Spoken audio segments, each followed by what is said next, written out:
ကဲကျမတို့ဒီနေ့ဆွေးနွေးမယ့်အကြောင်းအရာကြတော့ technology integration ဆိုတဲ့ခေါင်းစဉ်ဖြစ်ပါတယ်ဆိုတော့ဒီနေ့ဆွေးနွေးမှုမှာကျမနဲ့အတူတူနောက်ထပ်ဆရာတယောက်ဖြစ်တဲ့Mr. Gray Reinhardt ကနေပြီးတော့ presentation လုပ်မှာဖြစ်ပါတယ်ဆိုတော့တနင်္လာနေ့မစခင်ပုံမှန်တိုင်းပဲကျမဒီနေ့ဖိတ်ခေါ်ထားတဲ့ဆရာနဲ့မိတ်ဆက်ပေးကြပါတယ် Gray, are you still there? I'm here. Can you hear me? Okay. See me? Got it. Yeah. So, okay. Gray ကကြတော့ Mr. Gray Reinhardt ကကြတော့ကျွန်တော်တို့မြန်မာနိုင်ငံမှာမြန်မာနိုင်ငံရဲ့ပညာရေးနဲ့ပတ်သက်ပြီးတော့ဒီပညာရေးခန်းကဏ္ဍတွေမှာအလုပ်လုပ်နေတဲ့ leaders တွေရဲ့ဆရာဆရာမတွေရဲ့နဲ့တွဲပြီးတော့အလုပ်လုပ်လာတာ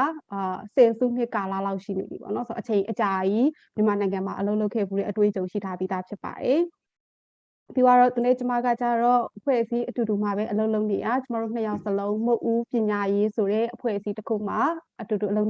လုပ်နေကြတာဖြစ်ပါတယ်အရင်ကတော့ကျမတို့ဌာနတူတယ်အခုတော့ကျမတို့ဌာနမတူတော့ဘူးMr. Gray ကကြတော့ဟို curriculum ဌာနမှာအဓိကဦးစားပေးပြီးတော့လုပ်နေရပါတော့ကျမကကြတော့ teacher training ဌာနပါအခုလက်ရှိမှာတော့ Gray ကmaster တစ်ခုတက်နေရပါတော့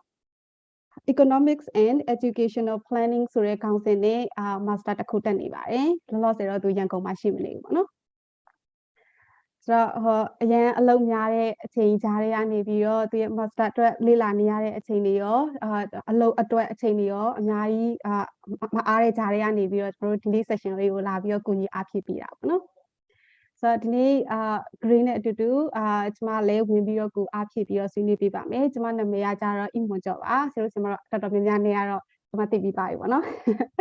အပတိုင်းလိုတွေ့နေတာဆိုတော့ကျမကြတော့မဟုတ်ဦးပညာရေးမှာ teacher trainer အနေနဲ့အလုပ်လုပ်နေပါတယ်ဆိုတော့teacher training တွေပေးတယ်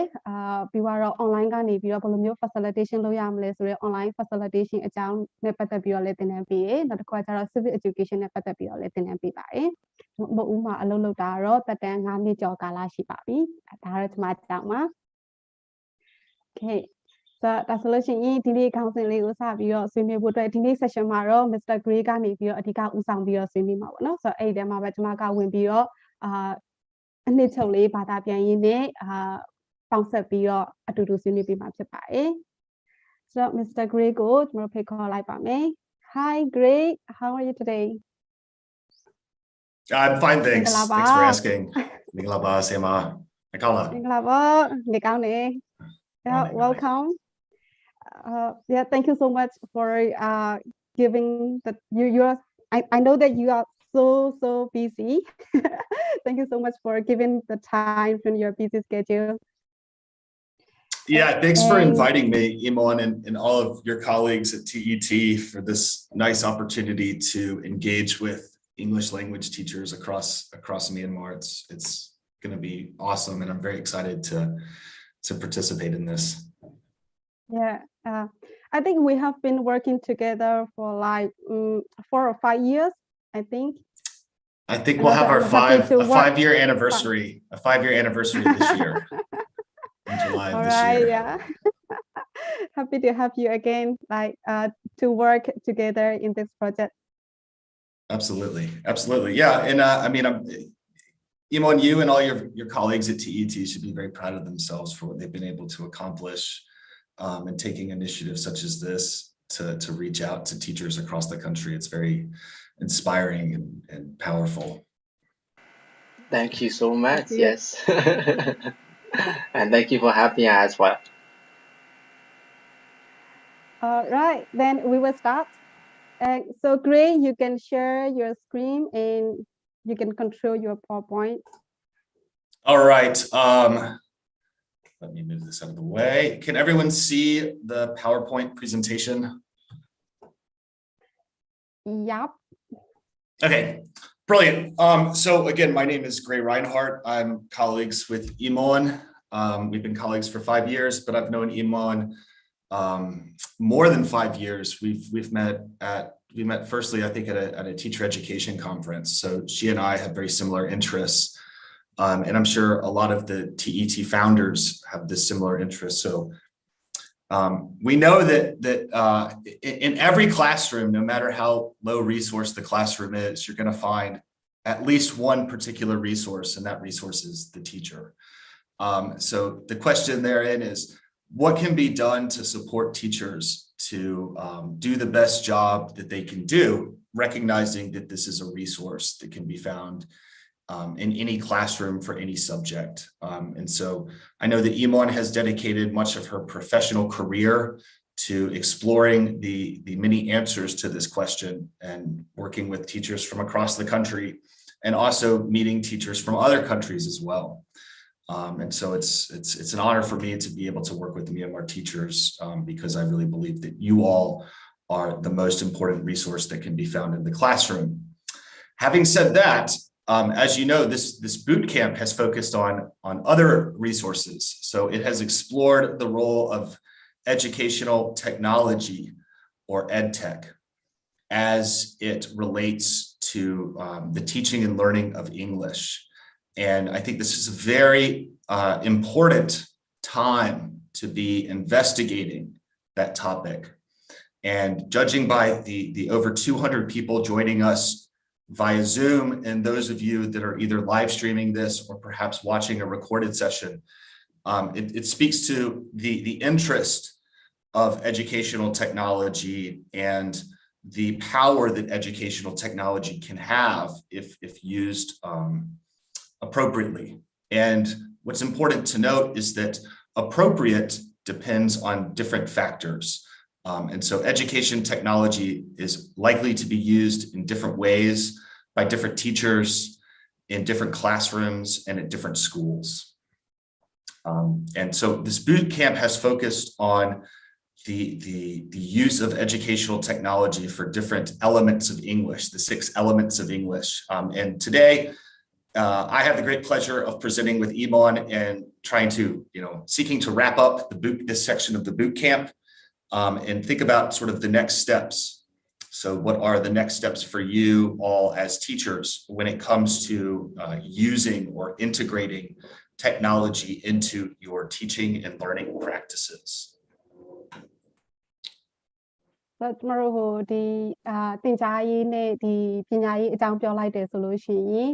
ကျွန်တော်တို့မှာအသုံးပြုရမယ့် resources တွေအကြောင်းစဉ်းစားမိတာရှိတယ်ပေါ့နော်ဆိုတော့အဲ့ဒီ resource တွေထဲမှာအရေးကြီးဆုံး resource ကဘာလဲဆိုပြောလိုက်တယ်ဆိုလို့ရှိရင်ဆရာဆရာမတွေပဲဖြစ်တယ်ပေါ့နော်ဆိုတော့ဆရာဆရာမတွေရဲ့power ကအရန်ကိုကြီးပါတယ်ဆိုတော့ဆရာဆရာမတွေရဲ့ resource ကအရန် power ဖြစ်တဲ့အတွက်ဒီဆရာဆရာမတွေရဲ့ကိုပို့ပြီးတော့မှ empower လုပ်ဖို့လုပ်မယ်ပေါ့နော်ဆိုတော့ဒီ boost ကမှာကြတော့ကျွန်တော်တို့အဓိက focus ထားတာကြတော့အင်္ဂလိပ်စာသင်တဲ့ဆရာဆရာမတွေအဲ့ဒါကိုမှနည်းပညာကိုအသုံးပြုပြီးတော့ဘယ်လိုမျိုးသင်ကြားမလဲဆိုတော့ EdTech တွေအကြောင်းပြောတာဖြစ်ပါတယ်ဆိုတော့အခုကာလမှာဆိုလို့ရှိရင်လည်းဒါကတော်တော်များများဆို online ကနေပဲစတင်ရတာနည်းပညာကိုပို့ပြီးတော့မှအာရုံစိုက်ပြီးတော့လေ့လာရတာဖြစ်တဲ့အတွက်ဒါအခုကာလနဲ့လည်းအရင်ကိုကိုက်တဲ့ခေါင်းစဉ်လည်းဖြစ်တယ်ပေါ့နော်ဆိုတော့ဒီနေ့ session ကလည်းကျွန်တော်တို့ part 1ရဲ့နောက်ဆုံး session ဖြစ်တဲ့အတွက်ဒီနေ့ session မှာအရှိရဟာတွေအကုန်လုံးလည်းပြန်ပြီးတော့wrap up လုပ်မယ်ပြီးွားရင်နောက်ထပ်ရှေ့ဆက်ပြီးတော့ဘာဆက်လုပ်ကြမလဲဆိုတဲ့ future ကိုလည်းထပ်ပြီးတော့စဉ်းစားကြည့်ကြပါမယ် Fantastic. So this is the agenda for this evening's session. So we're going to start by reviewing some of what you have engaged with earlier in this boot camp. And then we will spend some time focusing on what technology integration is and some tips for how it can be done. And then we hope to have plenty of time for question and answer at the end. If you have questions during the presentation, I think you have 2 options. You can post them in the chat box and we will look at them later.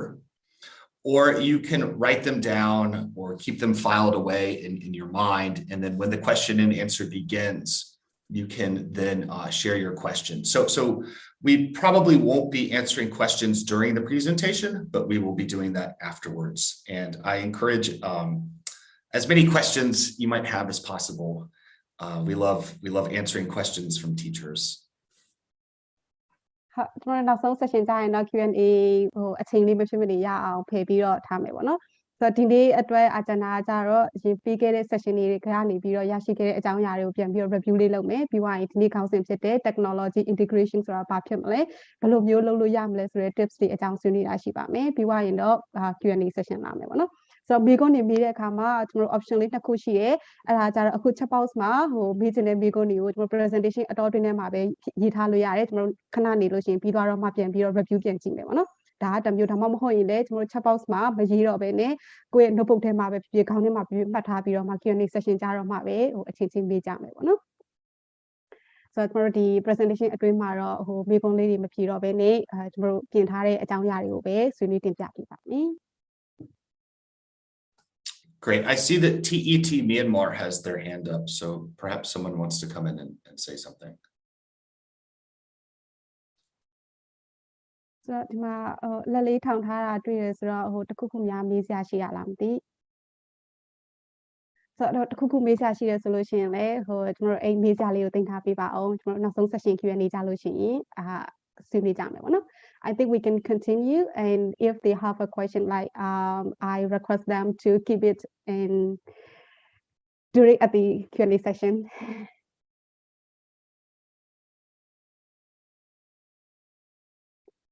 so let's continue. Oh, I think great. Oh, you are on mute. Yes. Great. That's perfect. Okay, so if you have your hand up, we'll answer your question at the end. So a quick review. This is for you all to do. If you have a piece of paper handy, then you can complete this activity, or you might even be able to do it in your mind. So I want to think about the different types of technologies that teachers might be familiar with and students might be familiar with. On the right-hand side, numbers 1 to 5, we have 5 different categories of technology. And on the left, we have 5 topics or titles for those technologies. And I would like you to match the title to the category. And I noticed that number 2 and 3, the answer is already shown. So you don't need to do those, but you can do 1, 4, and 5. And I will give you, let's do 3 minutes to complete this activity, and then we will check our answers. ဒီမှာလုပ်ငန်းစဉ်လေးတစ်ခုရှိပါတယ်ဆိုတော့ကျွန်တော်ဘေးမှာရှိတဲ့စာအုပ်လေးထဲမှာဝင်ပြီးတော့ဖတ်ထားရဲဆိုလို့ရှိရင်အဆင်ပြေပါလိမ့်မယ်တစ်ဖက်မှာရှိနေရကြတော့ကျွန်တော်တို့ဤပညာနဲ့သက်ဆိုင်တဲ့ခေါင်းစဉ် topic တွေကိုရေးထားတာနောက်ထပ်တစ်ဖက်မှာကြတော့အဲ့ဒီခေါင်းစဉ်တွေအတွက်ကိုအသုံးပြုလို့ရမယ့် tools တွေ website တွေအဲ့ဒါတွေနဲ့ပတ်သက်ပြီးတော့compile လုပ်ထားတဲ့အစုတွေမြင်ရပါလိမ့်မယ်ဆိုတော့တစ်ဖက်မှာရှိတဲ့ A to E title နဲ့1 to 5ပေးထားတဲ့စကားလုံးတွေရဲ့ကိုချိတ်ဆက်ပြီးတော့matching တွဲပေးရမှာဖြစ်ပါတယ်ဆိုတော့2ရဲ့3ရဲ့ကတော့အဖြေပေးထားပြီးသားဖြစ်တယ်ဆိုတော့အဲ့ဒါစဉ်းစားကြမလို့တော့ဘူးเนาะဆိုတော့နောက်ထပ်3ခုပဲစဉ်းစားဖို့လိုပါတော့မယ်အချိန်လေး3မိနစ်လောက်ယူပါမယ်ပြီးသွားရင်တော့ကျွန်တော်တို့အဖြေလေးတွေလမ်းပြီးတော့ပြပေးပါအောင်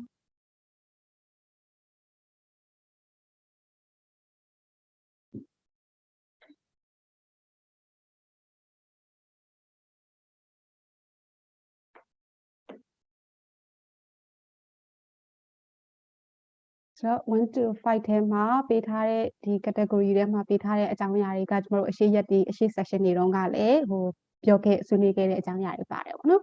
ဆိုတော့အဲ့ဒါလေးတွေကိုကျွန်တော်တို့ review အနေနဲ့ပြန်ပြီးတော့ဒီပညာတွေကိုခေါင်းစဉ်လေးခွဲကြည့်လိုက်တာပါ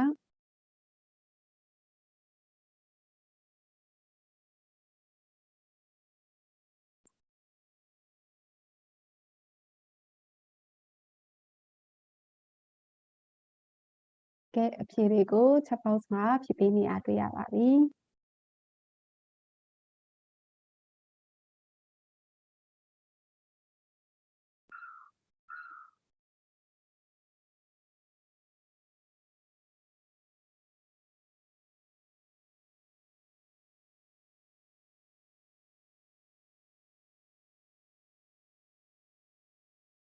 Okay, we have got lots of answer in chat box.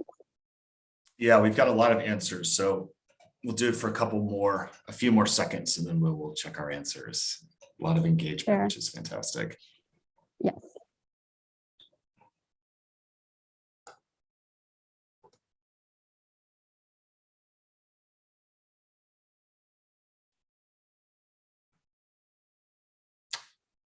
Oh, wow. It's going fast. Lots of answers, a flurry of answers. Yeah, because there are so many teachers. All right, so we will go to the answers. You can check, I think from what I've seen, the flurry of answers, or most of them, if not all of them, are correct.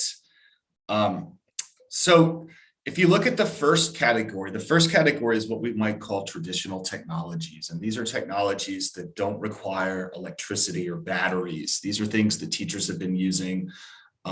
for many generations. They're things that you're probably very familiar with. There's a reason we call them traditional technologies. It's because they've been around for a long time. And often when people think about what teaching is, what does teaching look like? It involves these technologies.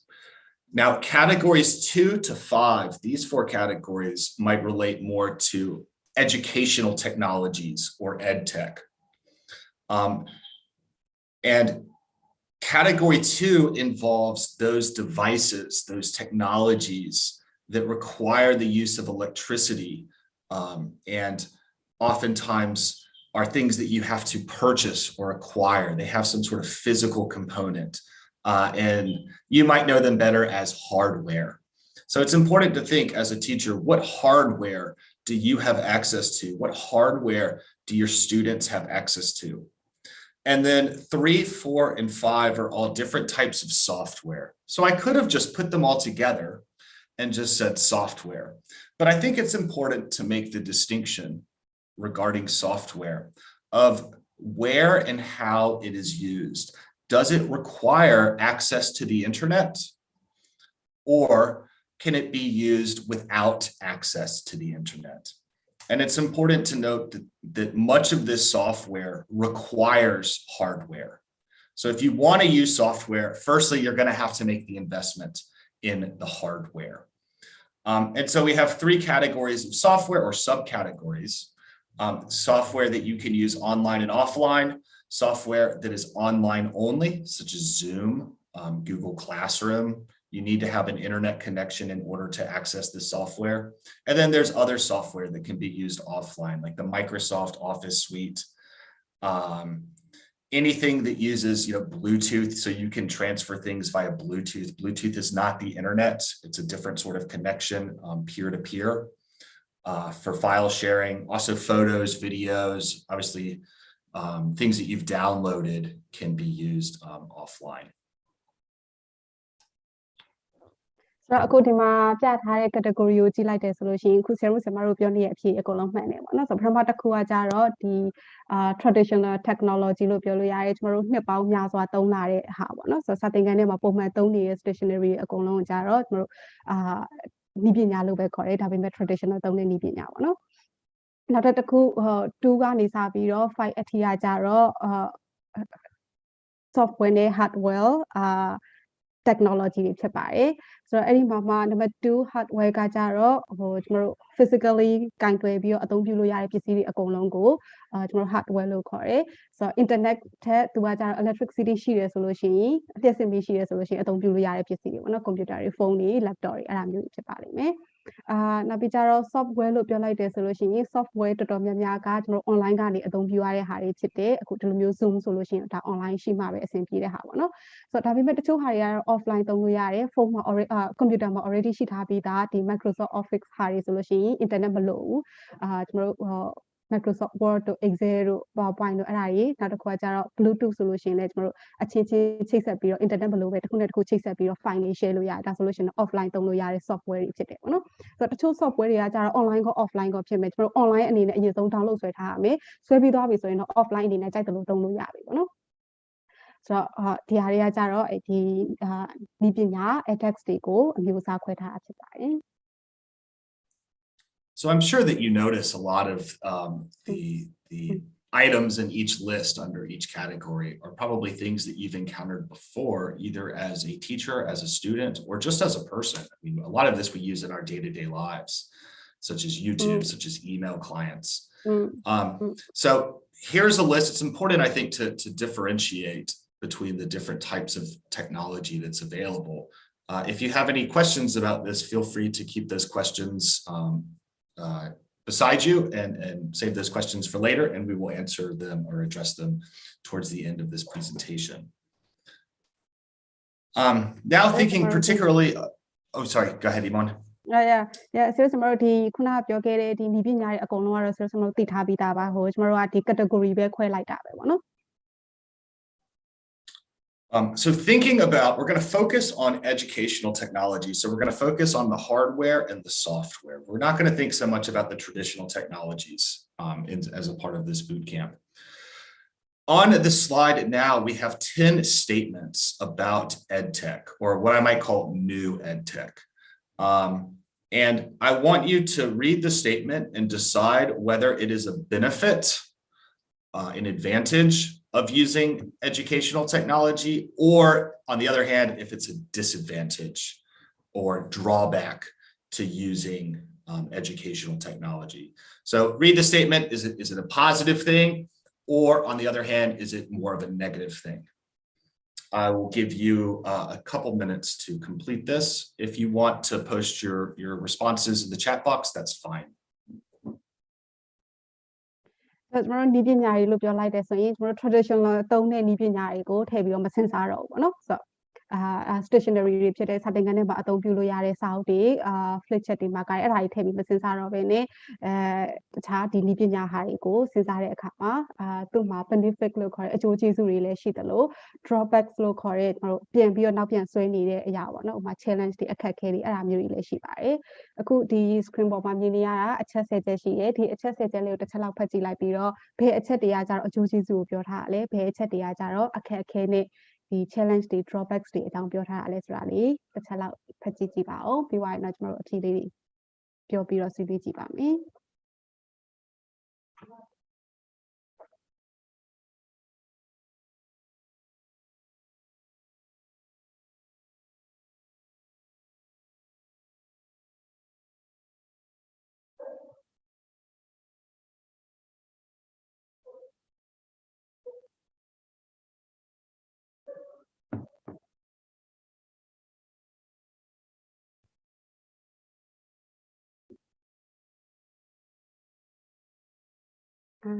ဟုတ်ကဲ့ဒါဆိုအခြေလေးတွေတချို့စတင်ပြီးတော့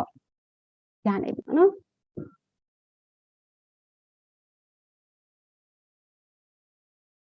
ပထမတစ်ချက်က21ရာစုကျွမ်းကျင်မှုတွေနဲ့ပတ်သက်ပြီးတော့အထောက်ပံ့ပေးတာပြောထားပါတယ်ဒုတိယတစ်ခုကကျတော့ကျွန်တော်ဘာသာစကားlanguage skills တွေကိုလေ့ကျင့်တဲ့အခါမှာထပ်ခါတလဲလဲအသုံးပြုလို့ရတယ်ဆိုတဲ့ဟာကိုပြောထားတယ်သုံးအချက်ကကျတော့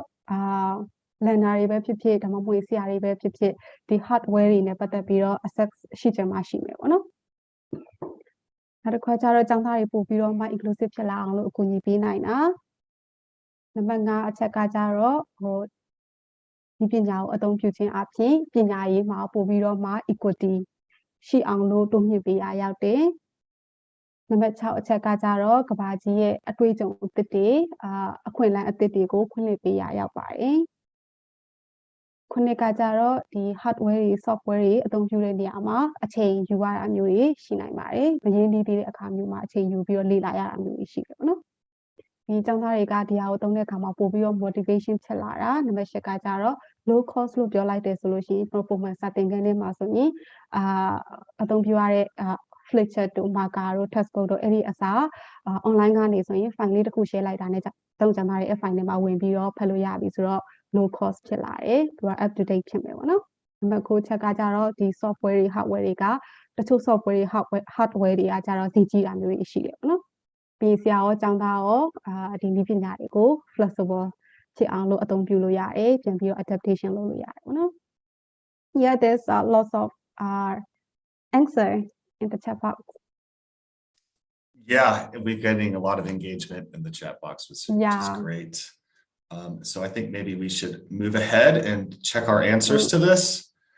Sure. So those statements that are in the red, that are highlighted in red, would be the drawbacks within the list. So you can check to see if you correctly identified those as drawbacks. And it's important to note that with educational technology, it's like anything else. It's not necessarily perfect. It's not necessarily a perfect solution to everything that we face or experience as teachers and what our students might face or experience. So educational technology comes with its benefits, but it also has potential drawbacks. So when you're thinking about how you want to integrate educational technology, it's important to think, does it work for you? Will it do what you want it to do? Are the advantages going to be advantages for you? And will you be able to address some of the drawbacks? So just for example, looking at number 7, takes time to learn how to use hardware and software. As a teacher, do you have time to teach yourself how to use new hardware and software? Do you have time to teach your students or train your students on how to use new hardware and software? And of course, if it's expensive, if you have to pay money for the hardware, if you have to pay money for the software, do you have the funds available? Does your school have the funds available to make that investment? Do your students have the funds available if they're expected to make an investment? So ဒီပညာတွေကိုအသုံးပြုတဲ့အခါမှာကျွန်တော်တို့အခုမြင်ရတယ်လို့ပဲကောင်းကျိုးတွေရှိတယ်လို့တစ်ခါလေမှာအခက်အခဲစူးကျိုးဆိုတာတဲ့အခက်အခဲတချို့တွေလည်းရှိတယ်ပေါ့နော်ဆိုတော့ဒီနည်းပညာတွေကိုသုံးတော့မယ်ဆိုလို့ရှိရင်အဲ့ဒီအခက်အခဲတချို့တွေကိုလည်းထည့်စဉ်းစားဖို့လိုပါလိမ့်မယ်ဆိုတော့ကိုယ့်ရဲ့ကျောင်းသားတွေကကိုယ်တိုင်ကဒီနည်းပညာတွေကိုအသုံးဖို့အတွက်အစပြီးတော့လေ့လာဖို့အတွက်အချိန်ရှိရလားကျောင်းသူကျောင်းသားတွေမှာရောအဲ့ဒီအတွက်အချိန်ပေးနိုင်လားပြီးတော့တချို့ဟာတွေကဈေးကြီးတာဖြစ်တဲ့အတွက်အဲ့ဈေးကြီးတဲ့ software တွေ hardware တွေသုံးတော့မယ်ဆိုရင်ရောကိုယ်မှာ funding ကိုရှိရလားဆိုတဲ့ဟာမျိုးထည့်ပြီးတော့စဉ်းစားဖို့လုပ်မယ်ပေါ့နော်ဆိုတော့နည်းပညာသုံးတာကောင်းပါတယ်ဒါပေမဲ့ဒီအခက်အခဲအချို့တွေကိုလည်းမမေ့ဖို့စဉ်းစားဖို့လုပ်မယ်ပေါ့နော် And of course, it can make learning more inclusive in that students who live perhaps far from a school can access the school virtually if they have a stable internet connection or if they have the required hardware and software. You might have questions about these benefits and drawbacks. And again, I encourage you to write down your question, keep it safe for later, and we will be able to go back to these slides. inclusive လို့ပြောလိုက်တယ်ဆိုလို့ရှိရင်လည်းဒါတချို့ကျောင်းသူကျောင်းသားတွေကကျောင်းကိုမသွားနိုင်ဘူးအဝေးဖြစ်နေရဆိုလို့ရှိရင်လည်းဒါဒီပညာကိုအသုံးပြုပြီး online ကနေပဲကျောင်းတက်လို့ရမယ်ဆိုလို့ရှိရင်ဒါအားလုံးပါဝင်အောင်လုပ်ပေးရ inclusive ဖြစ်တယ်ပေါ့နော်ဆိုတော့ဒါကကြတော့ကောင်းကျိုးတချို့ပါကျွန်တော်တို့တကယ်လို့များဒီပညာနဲ့ပတ်သက်တဲ့အကျိုးကျေးဇူးပဲဖြစ်ဖြစ် drawbacks လို့ခေါ်တဲ့ကျွန်တော်တို့အခက်အခဲ challenge တစ်ခုခုပဲဖြစ်ဖြစ်မေးချင်နေမိခွင့်ရှိရဆိုလို့ရှိရင်သင်ထားပေးပါဦး Great. We have 10 more statements. It's a continuation of the same activity. Please read the statements and identify whether you believe they are a benefit of educational technology or if they are perhaps a drawback of educational technology. Share slide တိုင်းမှာနောက်ထပ် statement နောက်ထပ်10ခုထပ်ပြီးတော့ကြည့်ကြည့်မယ်ပေါ့နော်ဆိုတော့ဒီထဲမှာရောဘယ်ဟာတွေကကောင်းကျိုးလဲဘယ်ဟာတွေကအခက်အခဲလဲတစ်ချက်လောက်ခွဲပြပါအောင်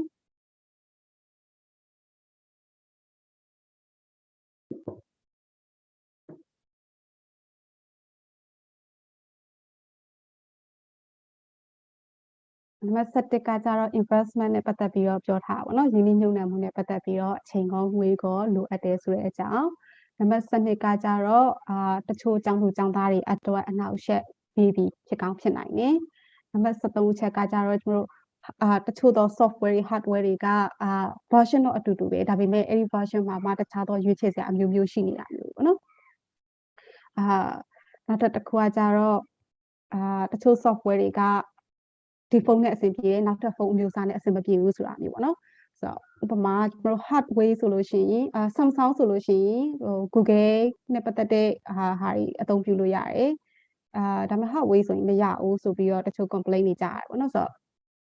တချို့ software တွေကတကယ်ကို particular ဖြစ်တဲ့ hardware မှာရတယ်ဆိုတာမျိုးရှိနိုင်တယ်ပြီးတော့ internet အခြေအနေလည်းထည့်စဉ်းစားဖို့လိုတယ်ကျောင်းသားတွေရောဆရာတွေရော internet ကိုရရလား internet နဲ့အလုပ်လုပ်ရမှာဆိုလို့ရှိရင်နံပါတ်16ကကြတော့လွယ်ကူကူနဲ့ easy access ဖြစ်လိမ့်မယ်ဒီနေရာမှာပဲဖြစ်ဖြစ်အလွယ်တကူနဲ့လေ့လာလို့ရတယ်ဆိုတာမျိုးဖြစ်ကောင်းဖြစ်နေလိမ့်မယ်နံပါတ်19ကကြတော့ ခုနရွေးချယ်စရာအမျိုးမျိုးအများကြီး choice တွေရှိနေတဲ့မှာကိုအတွက်ဘယ်ဟာကအခိုက်ဆုံးလဲဆိုတာမျိုးရွေးချယ်ရတာမျိုးခက်ခဲကောင်းခက်ခဲနေလိမ့်မယ်ပေါ့နော်ကျမဆိုလို့ရှိရင်လည်းVPN သုံးဖို့အတွက်ကို VPN အမျိုးအစားတွေလိုက်ရှာတဲ့အခါမှာ VPN အမျိုးအစားတွေအများကြီးပဲဆိုတော့ဘယ်ဟာကအဆင်ပြေမလဲမသိတော့တစ်ခုချင်းစီလိုက်ဆန်းရတာမျိုးတွေတကယ်ချင်းကိုလိုက်ပေးရတာမျိုးတွေအားမျိုးဖြစ်တယ်ပေါ့နော်ဆိုတော့ပြီးတော့ disability အတွက်ဆိုလို့ရှိရင်လည်း challenge ဖြစ်ကောင်းဖြစ်နေပါလိမ့်မယ်နံပါတ်19ကကြတော့ကျွန်တော်တို့synchronous ပဲဖြစ်ဖြစ် asynchronous ပဲဖြစ်ဖြစ်ကျောင်းသားတွေအချင်းချင်းပူပေါင်းပြီးတော့ collaborate လုပ်ဖို့အတွက်အဆင်ပြေတာမျိုးတွေရှိနိုင်ပါတယ်နောက်ဆုံးတစ်ချက်ကကြတော့ကိုယ့်ရဲ့သင်ကြားသင်ယူမှုမှာပို့ပြီးတော့ထိရောက်အောင်လို့အမျိုးမျိုးအထောက်အကူပြုပေးနိုင်ပါတယ်ကဲအဖြေအများကြီးရနေပါပြီ So a lot of people are engaging in the chat box, which is fantastic. That suggests to me that they've probably encountered some of these ideas earlier in the boot camp and perhaps even encountered some of them in their own teaching and learning experience. ဟုတ်တယ်ဆရာတို့ဒီမှာဖြည့်ရဲ့အဖြေတော်တော်များမှန်တယ်ပေါ့နော်ကျွန်တော်အရှိမှလည်းအများကြီးဆွေးနွေးခဲ့ပြီးပြီဆိုတော့ဒီဟာတွေကသိထားပြီးသားအကြောင်းအရာတွေဖြစ်နေပါပြီ Okay, let's check our answers. So on this slide, we actually have more drawbacks listed than we did in the first go round of numbers 1 to 10. So something I want to point out is with number 13, this idea that there is a lot of hardware and a lot of software out there. And the proliferation, the growth of EdTech or new EdTech has really increased over the last decade. And it's even increased a lot over the last 2 years due to the conditions of the COVID-19 pandemic. So EdTech is a very large, it's a very large thing. There's a lot of stuff that can be found related to hardware and software. And for some teachers, this can be overwhelming to find what they want to use and to decide what they want to use. So it's very important for teachers to be able to research the EdTech that is most useful for them, to discover that EdTech and to evaluate the EdTech. ဆိုတော့အခုဒီမှာတော့drawbacks တွေများနေပါတော့အနည်းအောင်နေပြထားတဲ့အကုန်လုံးကဒါ drawbacks တွေဖြစ်ပါတယ်ဆိုတော့အကျိုးကျေးဇူးကတော့3ခုလေးဒီထဲမှာရှိရပါတော့ဆိုတော့ဒီထဲမှာနံပါတ်73လေးကိုအဓိက point out လုပ်ချင်တာကြတော့ကျွန်တော်တို့ software တွေ hardware တွေသုံးတဲ့အခါမှာ software တွေ hardware တွေကတော့အတူတူပဲဒါပေမဲ့မတူညီတဲ့ version တွေဖြစ်နေတဲ့အခါမှာဆရာဆရာမတွေအနေနဲ့ရွေးချယ်ရတာခက်တာမျိုးတွေရှိတယ်ပေါ့နော်ဥပမာကျွန်မဆိုလို့ရှိရင်ဥပမာ Zoom သုံးပဲပေါ့ဒါဆိုလို့ရှိရင်software ကတော့ Zoom ပဲဒါပေမဲ့အဲ့ Zoom မှာမှကျွန်တော်အများကြီးပဲရွေးချယ်စရာရှိတယ်ပေါ့နော်ဆိုတော့ participant ဘယ်လောက်ဟာကိုသုံးမှလဲတို့ကျွန်တော် add on တွေထည့်အောင်မှလားတို့ပြီးတော့ free version ကိုသုံးမှလားဒါမှမဟုတ်လို့ရှိရင် upgrade လုပ်ထားတဲ့ဟာကိုသုံးမှလား upgrade လုပ်ထားတဲ့ဟာဆိုလို့ရှိရင်လည်းဘယ်အမျိုးအစားကိုသုံးမှလဲအများကြီးပဲရွေးချယ်စရာတွေဖြစ်နေရဆိုတော့အဲ့ဒါတွေလိုက်စဉ်းစားရတယ်ပေါ့နော် Great. So one of the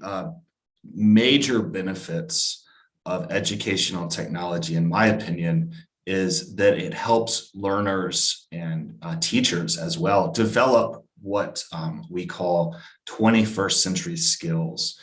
I imagine you have encountered this term 21st century skills at some point in your career.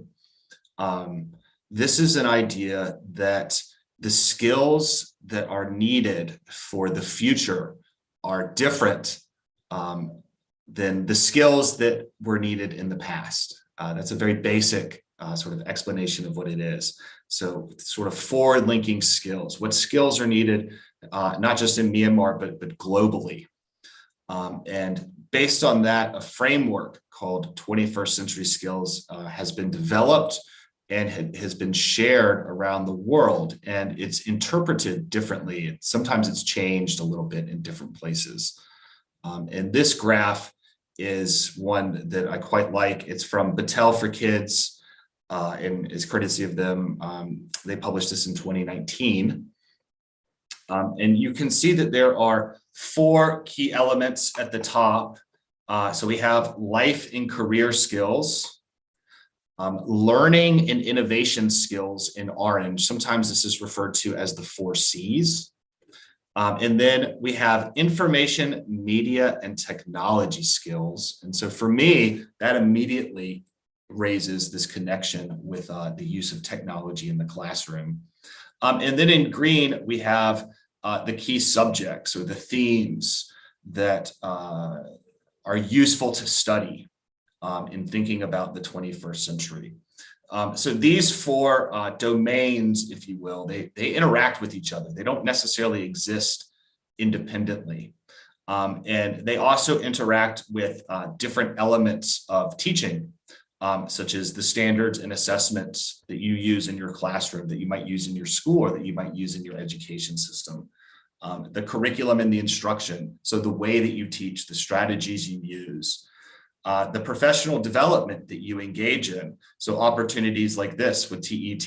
very much fit in line with 21st century skills. And finally, the learning environments sort of more broadly or more generally. So what is it like at the school? What is it like in the education system? And so I think that one of the biggest areas for the potential of education technology is to develop or contribute to the development of these 21st century skills. ဒီနည်းပညာအကြောင်းပြောလိုက်တယ်ဆိုရင်တို့စဉ်းစားမိတာကကြတော့ဒီ21ရာစုကျွမ်းကျင်မှုတွေပေါ့နော်ဆိုတော့ဆရာတို့စီမတော်တော်များများတော့ဒီ 21st century skills ကပါလဲဆိုတာကိုသိထားပြီးသားဖြစ်မှာပါတို့အရင်တုန်းကမဖြစ်မနေလေ့လာဖို့လိုခဲ့ဆိုတော့ကျွမ်းကျင်ဖို့ရှိဖို့လိုတယ်ဆိုတဲ့အကြောင်းအရာတွေကအခုကျွန်တော်တို့အရှိမနောက်ဖြစ်လာမယ့်အနာဂတ်မှာပြန်ပြီးတော့အသုံးပြုလို့ရမယ့်ဒီ skills တွေကိုစဉ်းစားတဲ့အခါမှာမတူညီတော့ဘူးပေါ့နော် ဆိုတော့ကျွန်တော်တို့အခု21ရာစုထဲမှာလိုအပ်တဲ့စွမ်းရည်တွေလို့ပြောလိုက်တယ်ဆိုလို့ရှိရင်အဓိကအဖြစ် themes 4 ခုရှိသွားတယ်ပေါ့နော်ဆိုအဲ့4ခုကကြတော့အခု screen ပေါ်မှာမြင်နေရတဲ့အတိုင်း life and career skills လို့ဟာမျိုးတွေပြီးတော့ဆရာမတွေတော်တော်များများဆိုလို့ရှိရင်ဒါ 4C ဆိုပြီးပြောကြတာရှိပါတယ်တချို့ဆို 5C လို့လည်းပြောရနော်ဆိုတော့ 4C နဲ့ပတ်သက်တဲ့ဟာ learning and innovation skills ဒီလိုအပ်လာပြီနောက်တစ်ခုကကြတော့အခုဒီ bootcamps မှာပြောတဲ့အကြောင်းအရာတွေနဲ့လည်းအများကြီးချိတ်ဆက်တယ်ပေါ့နော်ဆိုတော့ information media and technology skill ဒီပညာကိုအသုံးပြုပြီးတော့မှဘယ်လိုမျိုးလုပ်မလဲဆိုတဲ့စွမ်းရည်တွေတအားလိုလာပြီပေါ့နော်နောက်ထပ် things တစ်ခုကကြတော့ဒီ21ရာစုမှာမဖြစ်မနေလေ့လာဖို့လိုတဲ့ဘာသာရပ်တွေရှိတယ် key subject တွေပေါ့နော်ဆိုတော့အဲ့ဘာသာရပ်တွေအကြောင်းပါတာရှိပါတယ်ဆိုတော့ခုနကပြောခဲ့ဒီ things 4ခုမှာတစ်ခုနဲ့တစ်ခုကအများကြီးချိတ်ဆက်နေတာပေါ့နော်ဆိုတော့ key subject တွေကိုသင်တဲ့အခါမှာဒီ life and learning skills တွေပေါင်းလို့ဘယ်လိုသင်မလဲကျောင်းသားတွေက 4C နဲ့ပတ်သက်ပြီးတော့အဲ့ဒီစွမ်းရည်တွေရအောင်လို့ဘယ်လိုလုပ်မလဲပြီးတော့ဒီ key subject ထဲမှာပဲဒီနည်းပညာကိုအသုံးပြုပြီးတော့ဒီစွမ်းရည်တွေတက်လာအောင်ဘယ်လိုလုပ်မလဲဆိုပြီးတော့စဉ်းစားလို့ရတယ်အဲ့တော့တစ်ခုနဲ့တစ်ခုအများကြီးချိတ်ဆက်မှုရှိတယ်ပေါ့နော်အဲ့ဒီအကြောင်းအရာတွေကိုလုပ်တဲ့အခါမှာကျွန်တော်အောက်မှာပြထားတဲ့ဒီ area တွေရှိတယ်အဲ့ဒီ area တွေမှာအမျိုးမျိုးသော area တွေမှာဝင်ပြီးတော့ promote လုပ်နေလို့ရတယ်ပေါ့နော်ဆိုတော့ဟို standards and assessment လုပ်တဲ့အပိုင်းမှာပဲဖြစ်ဖြစ်ဒါမှမဟုတ် strategy ကိုသုံးပြီးတော့ဒီ curriculum တွေညွှန်ကြားချက်ပေးတဲ့နေရာတွေမှာပဲဖြစ်ဖြစ်ကျွန်တော်တို့အခုဒီ TET လိုမျိုးပဲကျွန်တော် professional development အတွက်စဉ်းစားတဲ့နေရာမျိုးမှာပဲဖြစ်ဖြစ်သင်ကြားမှုဒီအဝင်အဝိုင်းဒီ learning environment တွေမှာပဲဖြစ်ဖြစ်ဒီခုနကပြောခဲ့တဲ့21ရာစုကျွမ်းကျင်မှုတွေကမဖြစ်မနေလိုအပ်လာတာဖြစ်ပါတယ်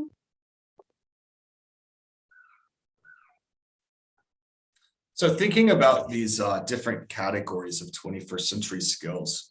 so I'd like to start with the 4 C's because that's probably what you've encountered the most as a teacher. And so those 4 C's are creativity,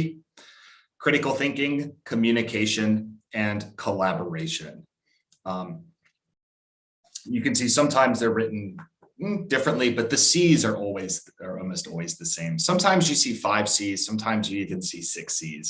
But the core are the 4 C's. And I think that it's important to consider how EdTech can help us develop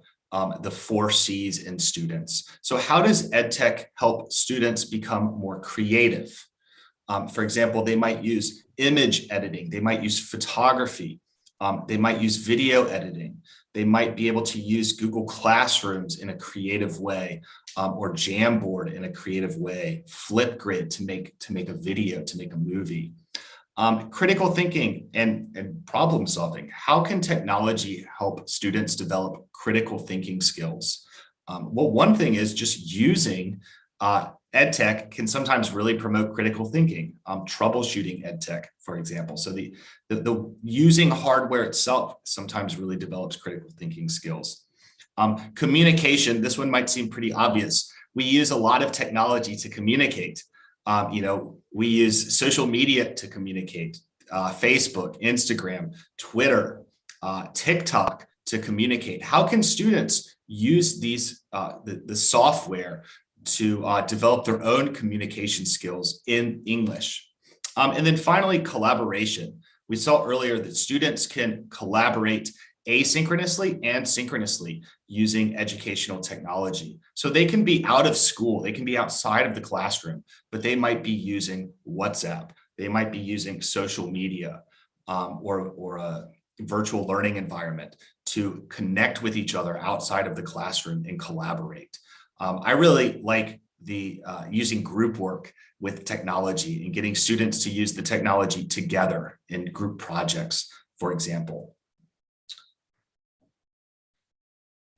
ဆိုတော့ဒီခုနက area တွေ21ရာစုကျွမ်းကျင်မှုthings တွေကပထမဆုံးတစ်ခုကိုပြောချင်တာကြတော့ 4C ပေါ့နော် 4C ကဘာလဲဆိုရင် creative critical thinking communication collaboration ဆိုပြီးတော့ 4C အကြောင်းရှိပါတယ်ဆိုတော့အနည်းပညာတွေအသုံးပြုပြီးတော့ဒီ 4C ကိုဘယ်လိုမျိုးတိုးတက်အောင်လုပ်မလဲပေါ့နော်ဆိုတော့ကျွန်တော် creative လို့ပြောလိုက်တယ်ဆိုလို့ရှိရင်ပမာ Google Classroom ပေါ်မှာဘယ်လိုမျိုး creative ဖြစ်အောင်လုပ်မလဲ Jamboard ကိုအသုံးပြုပြီးတော့ Jamboard ကိုဘယ်လိုမျိုး creative နည်းနဲ့present လုပ်မလဲကျောင်းသားတွေကိုယ်တိုင်ကရောဘယ်လိုမျိုး creative နည်းသုံးပြီးတော့ဆရာမကို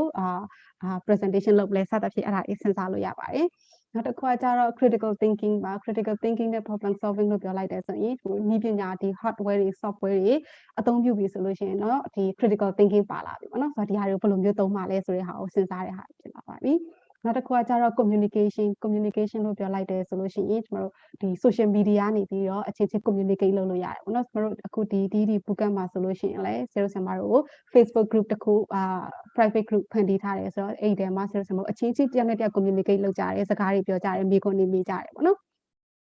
ဆိုတော့ဤပညာကိုသုံးပြီးတော့အချင်းချင်း communication ဖြစ်အောင်လုပ်တာရှိပါတယ်နောက်တစ်ခါကျတော့ collaboration မှာ collaboration လို့ပြောလိုက်တယ်ဆိုရင်တော့ group work လုပ်ငန်းစဉ်တွေကိုစဉ်းစားလို့ရတယ်ပေါ့နော် synchronous ပဲဖြစ်ဖြစ် asynchronous ပဲဖြစ်ဖြစ်ကျောင်းသားတွေအချင်းချင်းဘယ်လိုမျိုး collaborate လုပ်ပြီးတော့လေ့လာကြမလဲဆိုတဲ့ဟာကိုစဉ်းစားဖို့လိုပါလိမ့်မယ်ကျွန်တော်တို့Messenger ကနေတော့ပဲ group work လုပ်မလားဒါမှမဟုတ်ရင်ကျွန်တော်WhatsApp တို့တခြားသော app တွေအသုံးပြုပြီးတော့ပဲဖြစ်ဖြစ်အချင်းချင်းဘယ်လိုမျိုး collaborate လုပ်ပြီးတော့လေ့လာလို့ရမလဲဆိုတဲ့ဟာမျိုးကိုစဉ်းစားဖို့လိုပါလိမ့်မယ် And the first, the purple category is a bit self-explanatory, but these ICT skills. So information literacy, students using the internet to search for information, to explore different styles of websites, for example,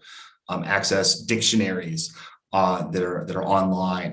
So a lot of this relates to the vast amounts of information that is available through software and through the internet.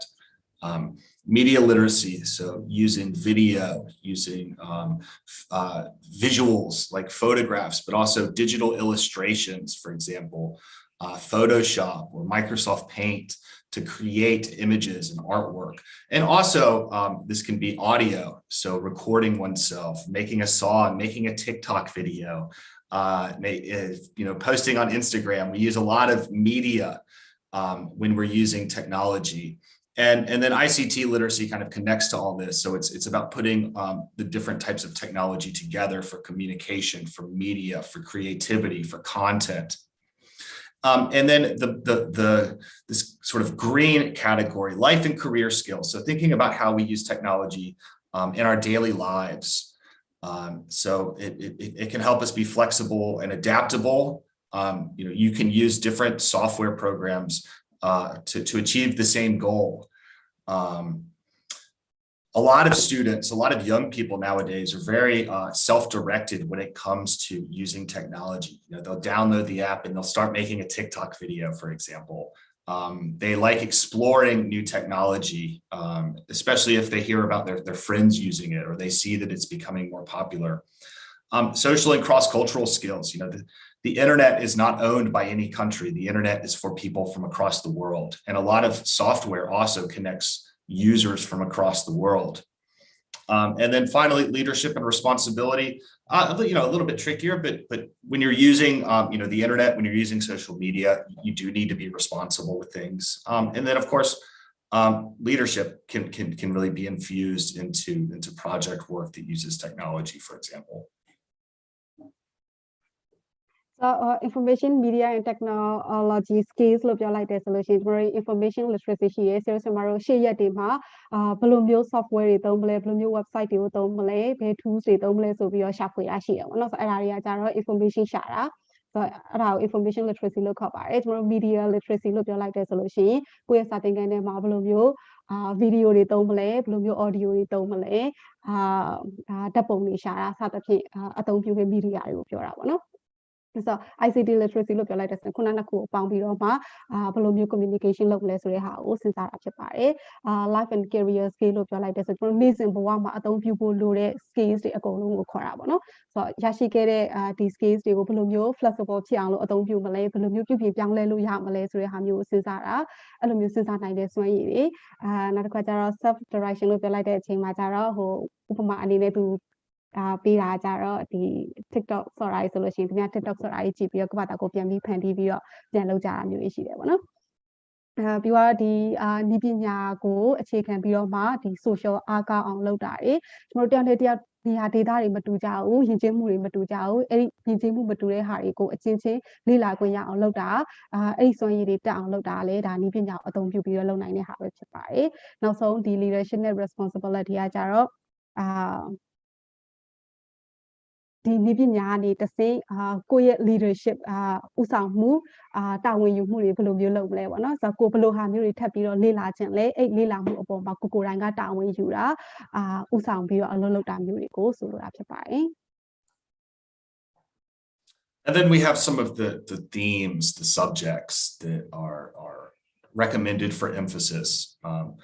That includes language learning and so native languages, mother tongue, and also global languages, of which English is probably the most or the largest global language. So just by teaching English, you are contributing to the development of 21st century skills.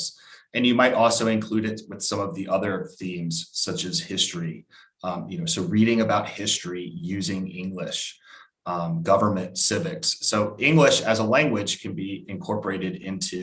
or with other topics. ကျွန်တော် key subject လို့စဉ်းစားလိုက်တယ်ဆိုရင်အခုဒီမှာမြင်နေရတဲ့ဘာသာရပ်တွေကဒီ21ရာစုမှာထည့်သွင်းပြီးတော့သင်ကြားတဲ့ဘာသာရပ်တွေဖြစ်ပါတယ် language လို့ပြောလိုက်တယ်ဆိုရင်ကိုယ်ပိုင်မိခင်ဘာသာစကားကိုလည်းသင်ဖို့လိုတယ်လို့ဒီကမ္ဘာအနှံ့ကသုံးနေတဲ့ world language ကိုလည်းသင်ကြားဖို့လိုမယ်ပေါ့နော်ဆိုတော့ဒီမှာမိခင်ဘာသာစကားလို့ပြောလိုက်တယ်ဆိုလို့ရှိရင်ကိုကဥပမာဗမာ ethnic တယောက်ဆိုရင်ဗမာစကားမဖြစ်မနေသင်ဖို့လိုတယ်လို့ကိုကဗမာမဟုတ်တဲ့တခြားသော ethnic ဖြစ်တယ်ဆိုရင်လည်းအဲ့ language ကိုမဖြစ်မနေသင်ဖို့လိုမယ်ပေါ့နော်ပြီးတော့ဒီတခြား subject တွေကိုသင်တဲ့အခါမှာလည်းကျွန်တော်အဲ့ subject တွေနဲ့ပေါင်းပြီးတော့ language ကိုလည်းထည့်လို့ရတယ် history သင်မယ်ဆိုလို့ရှိရင် history ကို English လို့ပေါင်းဆက်ပြီးတော့သင်တာမျိုးတွေလုပ်လို့ရတယ်ပေါ့နော်နောက်တစ်ခုကကြတော့ဒီ civic နဲ့ပတ်သက်တဲ့ဟာဒီအစိုးရလည်ပတ်မှုတွေနိုင်ငံသားတယောက်မှရှိရမယ့်အသိပညာတွေကျွမ်းကျင်မှုတွေစံတန်ဖိုးတွေအဲ့ဒါတွေကဘာတွေဖြစ်မလဲဆိုတာတွေကိုလည်းထည့်ပြီးတော့သင်ဖို့လိုပါလိမ့်မယ် And so if you're interested in the 4 C's, there's quite a lot available online. And so you can see that you can even break down the C's into sub skills. So collaboration, creativity, critical thinking, and communication, they have sort of sub skills underneath them. So taking communication, for example, you have effective listening, you have delivering oral presentation, so spoken production, communication and digital communication and engaging in conversations, spoken interaction. I won't go through everything on this slide, but I encourage you to use the internet, get in touch or revisit this presentation. It'll be recorded and uploaded on YouTube. And so you can pause and see all the different ideas here. First thing that internet မှာအချိန်ပြရှာလို့ရတယ်နော် ဆိုတော့ဒီကလည်းကျွန်တော်တို့ internet ကနေပြီးတော့ပဲရှာပြီးတော့ရရှိလာတဲ့ဟာတစ်ခုကိုpresent လုပ်ထားတာပါ so you can explore နော်ဆရာတို့ဆရာမတို့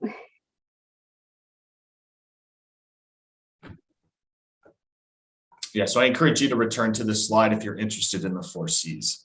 So again, I think that one of the major benefits of EdTech is that it can help develop 21st century skills. And of course, these skills, the 21st century skills, can be developed without educational technology. I just think that educational technology can support the development. So to review, we have multiple benefits for EdTech. And it's important for you to look at these benefits and decide if they are true for you and are they true for your teaching situation. And do you have access to the EdTech that you think would be the most motivating or that is the lowest cost, that is the most up to date?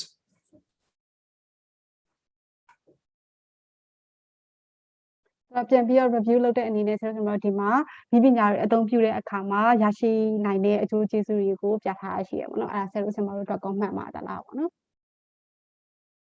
ကျွန်တော်အရှိမပြောခဲ့တဲ့အချက်တွေပဲနော် And then, of course, there are drawbacks, there are challenges to using EdTech. And again, it's important for you to think about your own situation and how important are these drawbacks? How real are these drawbacks for you? And some of the biggest drawbacks is about access.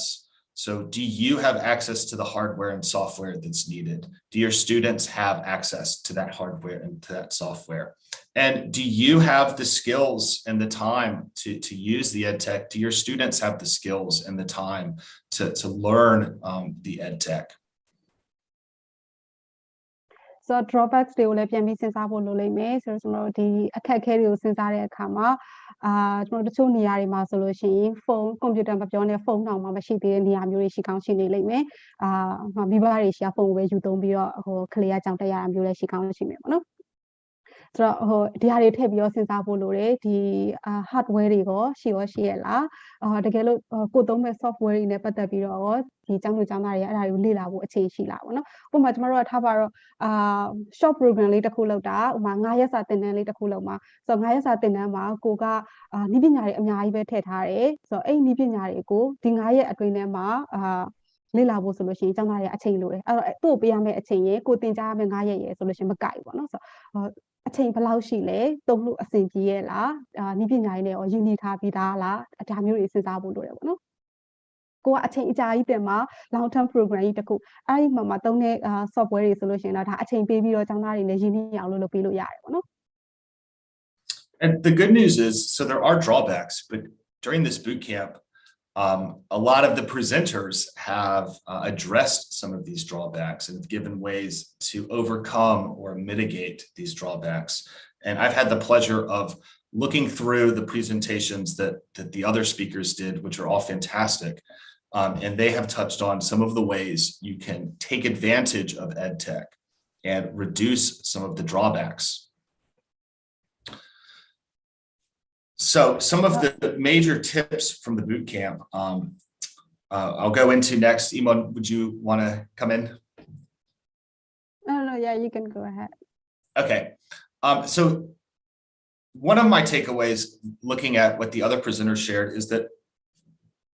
technology allows us to connect across time and distance and space. So it makes collaborative learning possible almost anytime and anywhere. And I noticed that in the presentations, there was a lot of emphasis on using EdTech to engage the 6 elements of English. And of course, we have our receptive skills of reading and listening. We have productive skills, so speaking, which sometimes is subdivided into production, which is one person speaking, such as a presentation, and interaction, which is multiple people speaking together, which is like a discussion. And then we have writing as another productive skills, and then the 2 systems of grammar and vocabulary. And so we've seen how EdTech can be used for each of these 6 elements of English. ဒါကျွန်တော်နီးပညာကိုအသုံးပြုပြီးတော့လုပ်လို့ရတာကကျွန်တော်တယောက်နဲ့တယောက်ပဲနေရာမှာပဲဖြစ်ဖြစ်ပဲအချိန်မှာပဲဖြစ်ဖြစ်အချင်းချင်းချိတ်ဆက်နိုင်အောင်လုပ်ပေးလို့ရတယ်ပေါ့နော်ဆိုတော့ကျွန်တော်အခုဒီ boost camp မှာဆိုလို့ရှိရင်လည်းseries မှာဆိုမြန်မာနိုင်ငံရဲ့အနှံ့အပြားနေပြီးတော့ဟို join နေကြတာပေါ့နော်ပြီးတော့ကျွန်တော်တို့ဖိတ်ခေါ်တဲ့ဒီ speaker တွေဆိုလို့ရှိရင်လည်းcountries တွေမတူကြဘူးပေါ့နော်ဆိုတော့တချို့တွေဆိုလို့ရှိရင်ဒီအာဆီယံကဆရာဆရာမတွေတချို့တွေဆိုလို့ရှိရင်ဂျာမနီဘက်ကနေမနေ့ကဆရာဆိုလို့ရှိရင်ဂျာမနီကလာတာပေါ့နော်ဆိုတော့အခု Gray ဆိုလို့ရှိရင်လည်းဒါ South Africa နေပြီးတော့လန် join ပြီးတော့ဒါသင်တန်းပေးနေတာဆိုတော့ဘယ်နေရာမှာပဲရောက်နေပါစေကျွန်တော်အခုနီးပညာကျွန်တော် Zoom ကိုအသုံးပြုမယ် internet ရှိရဲ Zoom ကနေပြီးတော့ Zoom link ရှိပြီဆိုလို့ရှိရင်ဒါအချင်းချင်းချိတ်ဆက်ပြီးတော့အလုပ်လုပ်လို့ရတယ်ပေါ့နော်ဆိုတော့ဒါကကြတော့ဒီနီးပညာရဲ့အားသာမှုပေါ့နော်ပြီးတော့ကြံခဲ့တဲ့ဒီ bootcamp ရဲ့အရှိက section တွေထဲမှာကြည့်လိုက်တယ်ဆိုလို့ရှိရင်ကျွန်တော်တို့အင်္ဂလိပ်စာနဲ့ပတ်သက်ပြီးတော့ six elements ကိုဟိုမိတ်ဆက်စကားပြောဆွေးနွေးခဲ့တာရှိပါတယ်ဆိုတော့အဲ့ဒီထဲမှာကျွန်တော် reading နဲ့ listening လို့ပြောလိုက်တယ်ဆိုတော့အဲ့ဒါက receptive skill တွေဖြစ်တယ်ပေါ့နော်ဆိုတော့လက်ခံရရှိတဲ့စွမ်းရည်တွေအကြောင်းကိုပြောခဲ့တာပြီးတော့ productive skill လို့ပြောလိုက်တယ်ဆိုရင်ကျွန်တော် speaking အကြောင်းပြောခဲ့တာရှိတယ် writing အကြောင်းပြောခဲ့တာရှိတယ်အဲ့ဒါကိုမှနည်းပညာကိုချိတ်ဆက်ပြီးဘယ်လိုလုပ်မလဲပေါ့နော်နောက် grammar နဲ့ vocabulary တွေကကျတော့ system ဖြစ်ပါတယ်ကျွန်တော်တို့ sentence တစ်ခုဘယ်လိုမျိုးတည်ဆောက်မလဲဘယ်လိုမျိုး vocabulary ကျွဲအောင်လို့ဘယ်လိုလုပ်မလဲဆိုပြီးတော့ဒါဆွေးနွေးခဲ့တဲ့ဟာတွေက system တွေဖြစ်ပါတယ်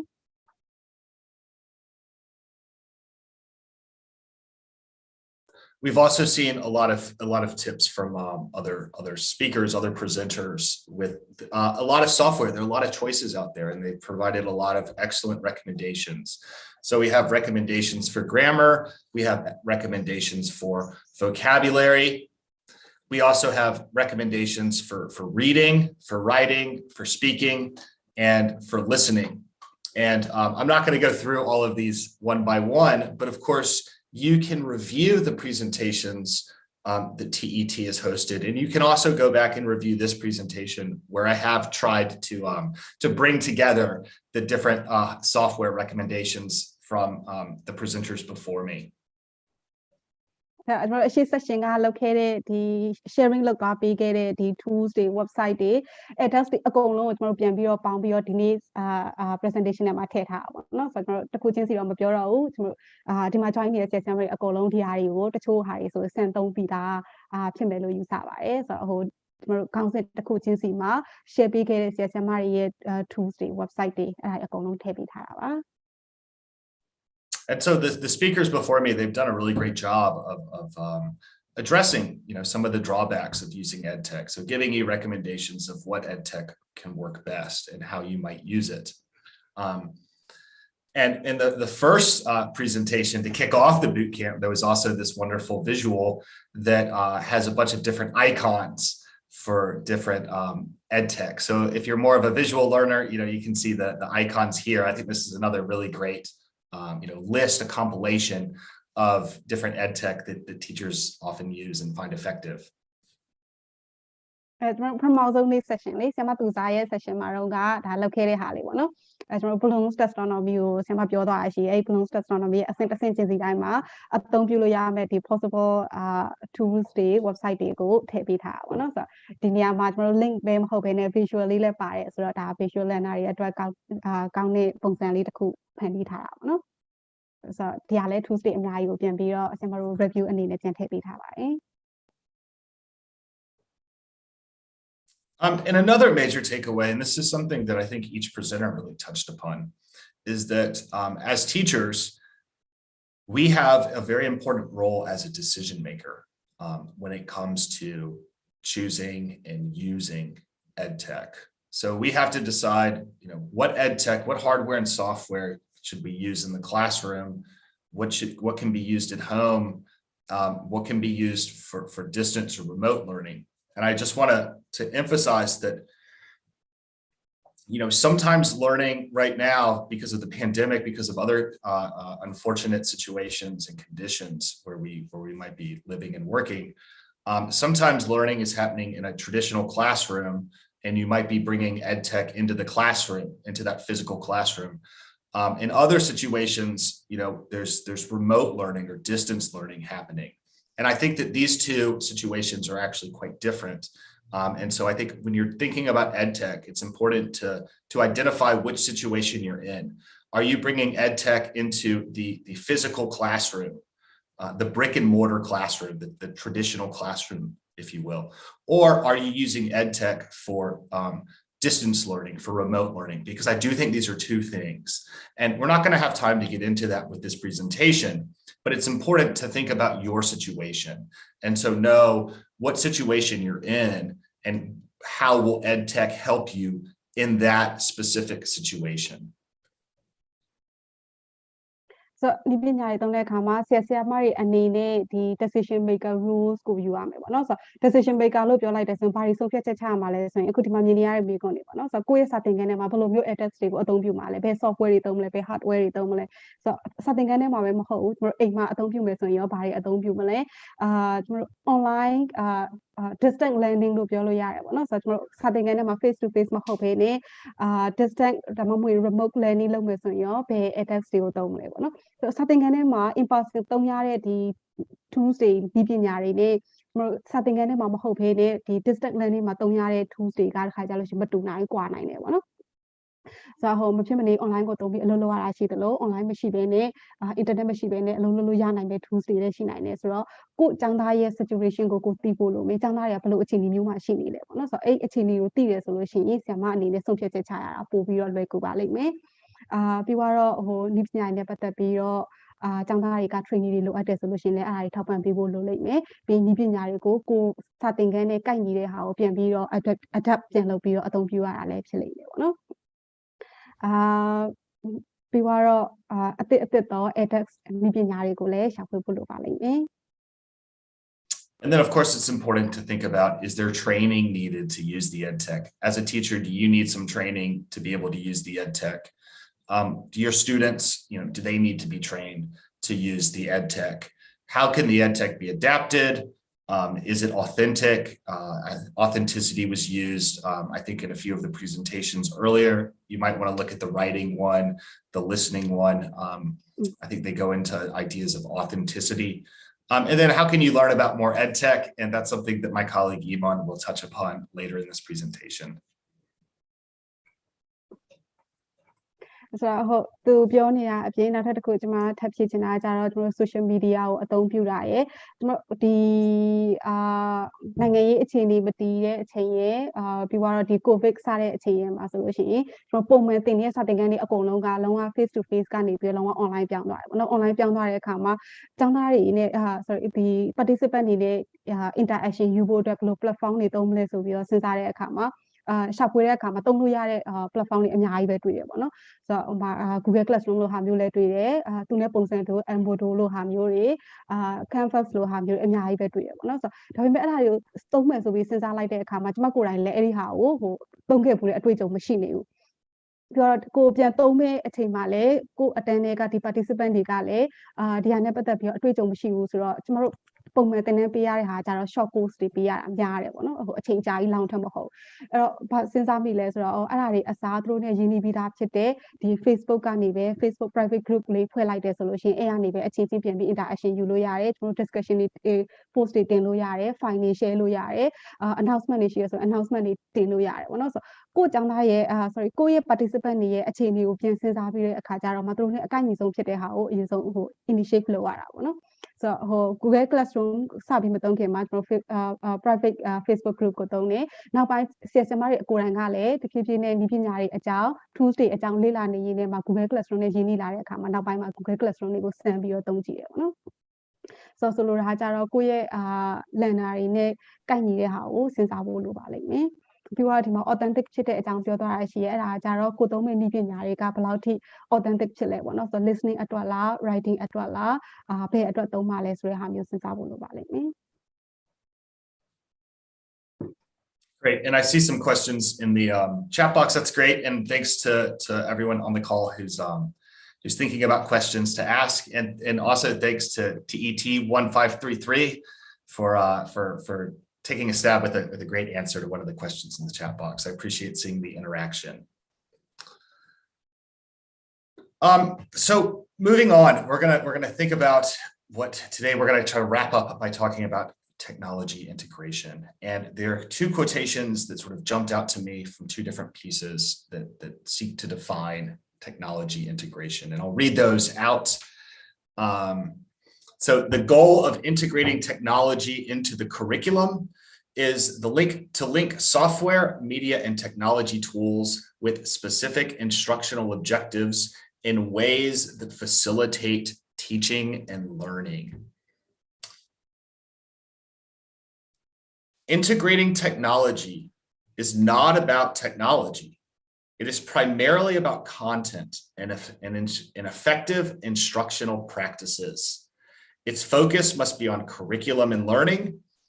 Integration is defined not by the amount or type of technology used, but by how and why it is used. ဒီပညာတွေကို integration လုပ်တာနဲ့ပတ်သက်ပြီးတော့ကျွန်တော်တို့ကအဓိပ္ပာယ်ဖွင့်ဆိုချက်နှစ်ခုတွေ့ထားတယ်ပေါ့နော်ဆိုတော့ပထမတစ်ခုကကြတော့ဒီဒီပညာတွေကို integrate လုပ်တယ်ဆိုတဲ့ရည်ရွယ်ချက်ကကြတော့ကျွန်တော်တို့သင်ယူညွှန်းတမ်းတဲ့မှာခုနပြောတဲ့ဒီပညာဆိုင်ရာ software တွေဒီပညာဆိုင်ရာ tools တွေ media တွေအဲ့ဒါတွေကိုဘယ်လိုမျိုးချိတ်ဆက်ပြီးအသုံးပြုမလဲဆိုတဲ့ဟာကိုထည့်ပြီးစဉ်းစားတာကိုဆိုလိုတာပါဆိုတော့အဲ့ဒီပညာတွေလို့ပြောလိုက်တယ်ဆိုလို့ရှိရင်အဲ့ဒီပညာတွေကကျွန်တော်တို့သင်ကြားသင်ယူမှုသင်ကြားသင်ယူမှုနဲ့ပတ်သက်ပြီးတော့facilitate လုပ်တဲ့နေရာမှာအသုံးပြုလို့ရတဲ့ဒီ tools တွေဖြစ်မယ်ပေါ့နော်အဲ့ဒီ tools တွေကကိုယ့်ရဲ့သင်ကြားမှုရည်ရွယ်ချက်ပေါက်မြောက်အောင်လို့အထောက်ပံ့ပေးတဲ့အရာတွေကိုထည့်ထားတဲ့curriculum ထဲမှာထည့်ထားတဲ့ဟာကိုကျွန်တော်တို့ integrating technology ဆိုပြီးတော့ခေါ်ပါတယ်။နောက်ထပ်အဓိပ္ပာယ်ဖွင့်ဆိုချက်တစ်ခုကကြတော့ဒီ integrating technology လို့ပြောလိုက်တဲ့ဆိုနည်းပညာကြီးကိုပဲပြောတာမဟုတ်ဘူးပေါ့နော်ဆိုတော့နည်းပညာကိုပဲအာရုံစိုက်တာမဟုတ်ဘဲねကျွန်တော်တို့သင်ကြားမယ့်အကြောင်းအရာ content ရှိတယ်။အဲ့ဒီ content ကိုလေ့ကျင့်မဲ့ practice တွေရှိတယ်။အဲ့ဒီနှစ်ခုအကြောင်းကိုအဓိကပြောထားတာပေါ့နော်။ဆိုတော့သင်ယူညွှန်တမ်းပါမယ် curriculum ပြီးသွားရင်အဲ့သင်ယူညွှန်တမ်းမှာပါတဲ့အကြောင်းအရာတွေကိုပြန်ပြီးတော့ learning လုပ်တဲ့အကြောင်းအရာအဲ့နှစ်ခုပါဆိုတော့ဒီ integrate လို့ပြောလိုက်တယ်ဆိုလို့ရှိရင်ကျွန်တော်တို့နည်းပညာဘယ်လောက်များများကိုသုံးနေလဲဘယ်အမျိုးအစားတွေကိုသုံးနေလဲဆိုတာမျိုးမဟုတ်ဘဲねကိုကအဲ့နည်းပညာတွေကိုဘယ်လိုပုံစံမျိုးသုံးမှာလဲဘာကြောင့်သုံးမှာလဲဆိုတာကိုအဓိကစဉ်းစားဖို့အတွက်ရည်ညွှန်းပြီးတော့ဖွင့်ဆိုထားတာပါ So what is it? Well, it might mean different things to different people, but this is what it means to me. Technology integration. It's about using EdTech hardware and software to more effectively and efficiently achieve your learning goals and objectives. It's about choosing the right content and pedagogy to use with that technology. And it's about not overusing the EdTech. It's not about how much, it's about how well. It's about using it appropriately and purposefully. နည်းပညာကိုသုံးတယ်ဆိုတာနည်းပညာလို့ပြောလိုက်တယ်ဆိုကျွန်တော်တို့ software ကော hardware ကောပါတယ်ပေါ့နော်ဆိုတော့အဲ့ဒီဟာတွေကိုသုံးတာကြတော့ကျွန်တော်တို့သင်ကြားသင်ယူမှုရဲ့ဒီ objective တွေ goals တွေထိရောက်အောင်မြင်အောင်လို့သုံးတဲ့နည်းပညာတွေဖြစ်ပါတယ်နောက်ထပ်တစ်ခုကကြတော့ဒီ edX တွေကိုအသုံးပြုပြီးတော့ကိုသင်ကြားမဲ့ content ကိုတည်တည်ချာချာရွေးချယ်နိုင်ဖို့နဲ့ pedagogy လို့ပြောလိုက်တဲ့ဒီနည်းစနစ်တွေနည်းလမ်းတွေနဲ့ပတ်သက်ပြီးတော့မှန်ကန်စွာရွေးချယ်နိုင်ဖို့အတွက်ကိုအသုံးပြုတဲ့technique တွေtools တွေဖြစ်ပါတယ်နောက်တစ်ခုကကြဒီမှာ overusing လို့ပြောထားတယ်ပေါ့နော်ကျွန်တော်တို့ခါကြလို့ရှိရင်ဒီပညာတွေအများကြီးတွေ့တဲ့အခါမှာဒါလည်းစမ်းသုံးလိုက်အောင်ပဲဟိုကလည်းစမ်းသုံးလိုက်အောင်ပဲမဟုတ်ဘဲနဲ့တကယ်ကိုနဲ့ကိုက်ညီတဲ့ဟာကိုပဲရွေးပြီးတော့သုံးဖို့လိုပါလိမ့်မယ်ကျွန်တော်တို့အရှိမပြောထားတဲ့ definition တိုင်းပဲဘယ်လောက်များများကိုသုံးနေနည်းပညာဘယ်လောက်များများကိုသုံးနေဆိုတာမျိုးမဟုတ်ဘဲနဲ့ဒီနည်းပညာဘာကြောင့်သုံးရတယ်ဘယ်လိုသုံးမယ်ဆိုတဲ့ဟာကိုပဲအဓိကစဉ်းစားဖို့လိုပါလိမ့်မယ် And so what does that look like? Well, I'm going to provide some tips. There's no sort of perfect way to integrate technology. And like we've emphasized, the teacher, you are the decision maker. So you decide how the technology is integrated. The first model we'll look at is Eddie Burns' model of the technology integration process. That has 4 phases: selection, acquisition, implementation, and integration. ဆိုတော့ဒီမှာ sales မလို့မြင်တဲ့အတိုင်းပဲဒီ technology integration နဲ့ပတ်သက်ပြီးတော့process တစ်ခုရှိရဲအဲ့ဒါကြောင့်ဘယ် model ကိုသုံးထားရလဲဆိုရင် Eddie Burns ဆိုတဲ့သူရဲ့ model ကိုသုံးထားပါဘောเนาะအမှဆိုလို့ရှိရင်အဆင့် 4 ဆင့်ရှိမယ်ပထမဆုံးဆင့်ကရွေးချယ်တာ selection လုပ်တာဒုတိယတစ်ခုက acquisition ဖြစ်တယ်နောက်တစ်ခုကကျ implementation နောက်ဆုံးက integrating ပေါ့เนาะ So the first phase is involving selection, and so that is planning, identifying your learning goals and objectives. That is locating, searching for the appropriate EdTech that supports your goals and objectives, reviewing. So ranking the information that you have, the EdTech that you found, the possibilities, and determining what to do with the EdTech. And so this is basically selection is research. It's researching the EdTech that's available and thinking about how you can use it to benefit your teaching and benefit your students' learning. So from our the selection of your light solution, I'm a service in time of planning is similar. So Tamarigo, pay objective young template, so have you use of Sabio identifying local domain, not a quarter locating a jaro, Sabio shop with me, one of any vineyard, I don't vineyard, a colongo, tomorrow Sabio shop with me. BY, any yakety vineyard, a colombian beer ranks in a beha, 10,000 chimney, beha, council, beha, semi and I could be review local domain, so Mara decide, go to me how be subject to time. The second stage then is the second phase rather is acquisition. It involves previewing, so sort of arranging to buy or to acquire the EdTech yourself, evaluating whether the EdTech meets the needs of and expectations of you and your students, and if you need to, purchasing, so acquiring the EdTech for everyone that needs to use it, whether that's in the classroom, at home, or in the school. Now, to do acquisition as a master session, Pramata Quaja previewing on a cool and send you a tongue me, the assembly lama pila, send on like this, send on like Piwara map, Piambiro evaluating Pianome, don't have assembly lama pila, Piambiro tongue that me, the girl simply so now the singer, where would we hire solution of women? And I should say that you'll probably go through each phase. So you have 4 phases, but you might not do everything under that phase. So you might not need to purchase any EdTech. It might be free. So you might not do everything within a phase, but you will move step by step through the 4 phases. So tomorrow, face leasing so we your time. Leasing to Malurale, the two Nibian solutions for way down flow free don't we actually that solution of more free better my domain. The third phase involves implementation. So this is organizing the EdTech for yourself and for all of your students, setting them up to use it. That might mean downloading applications, setting login details, etc. Having them start profiles or sign up for accounts. And then it could also involve teacher training. So you might receive training on how to use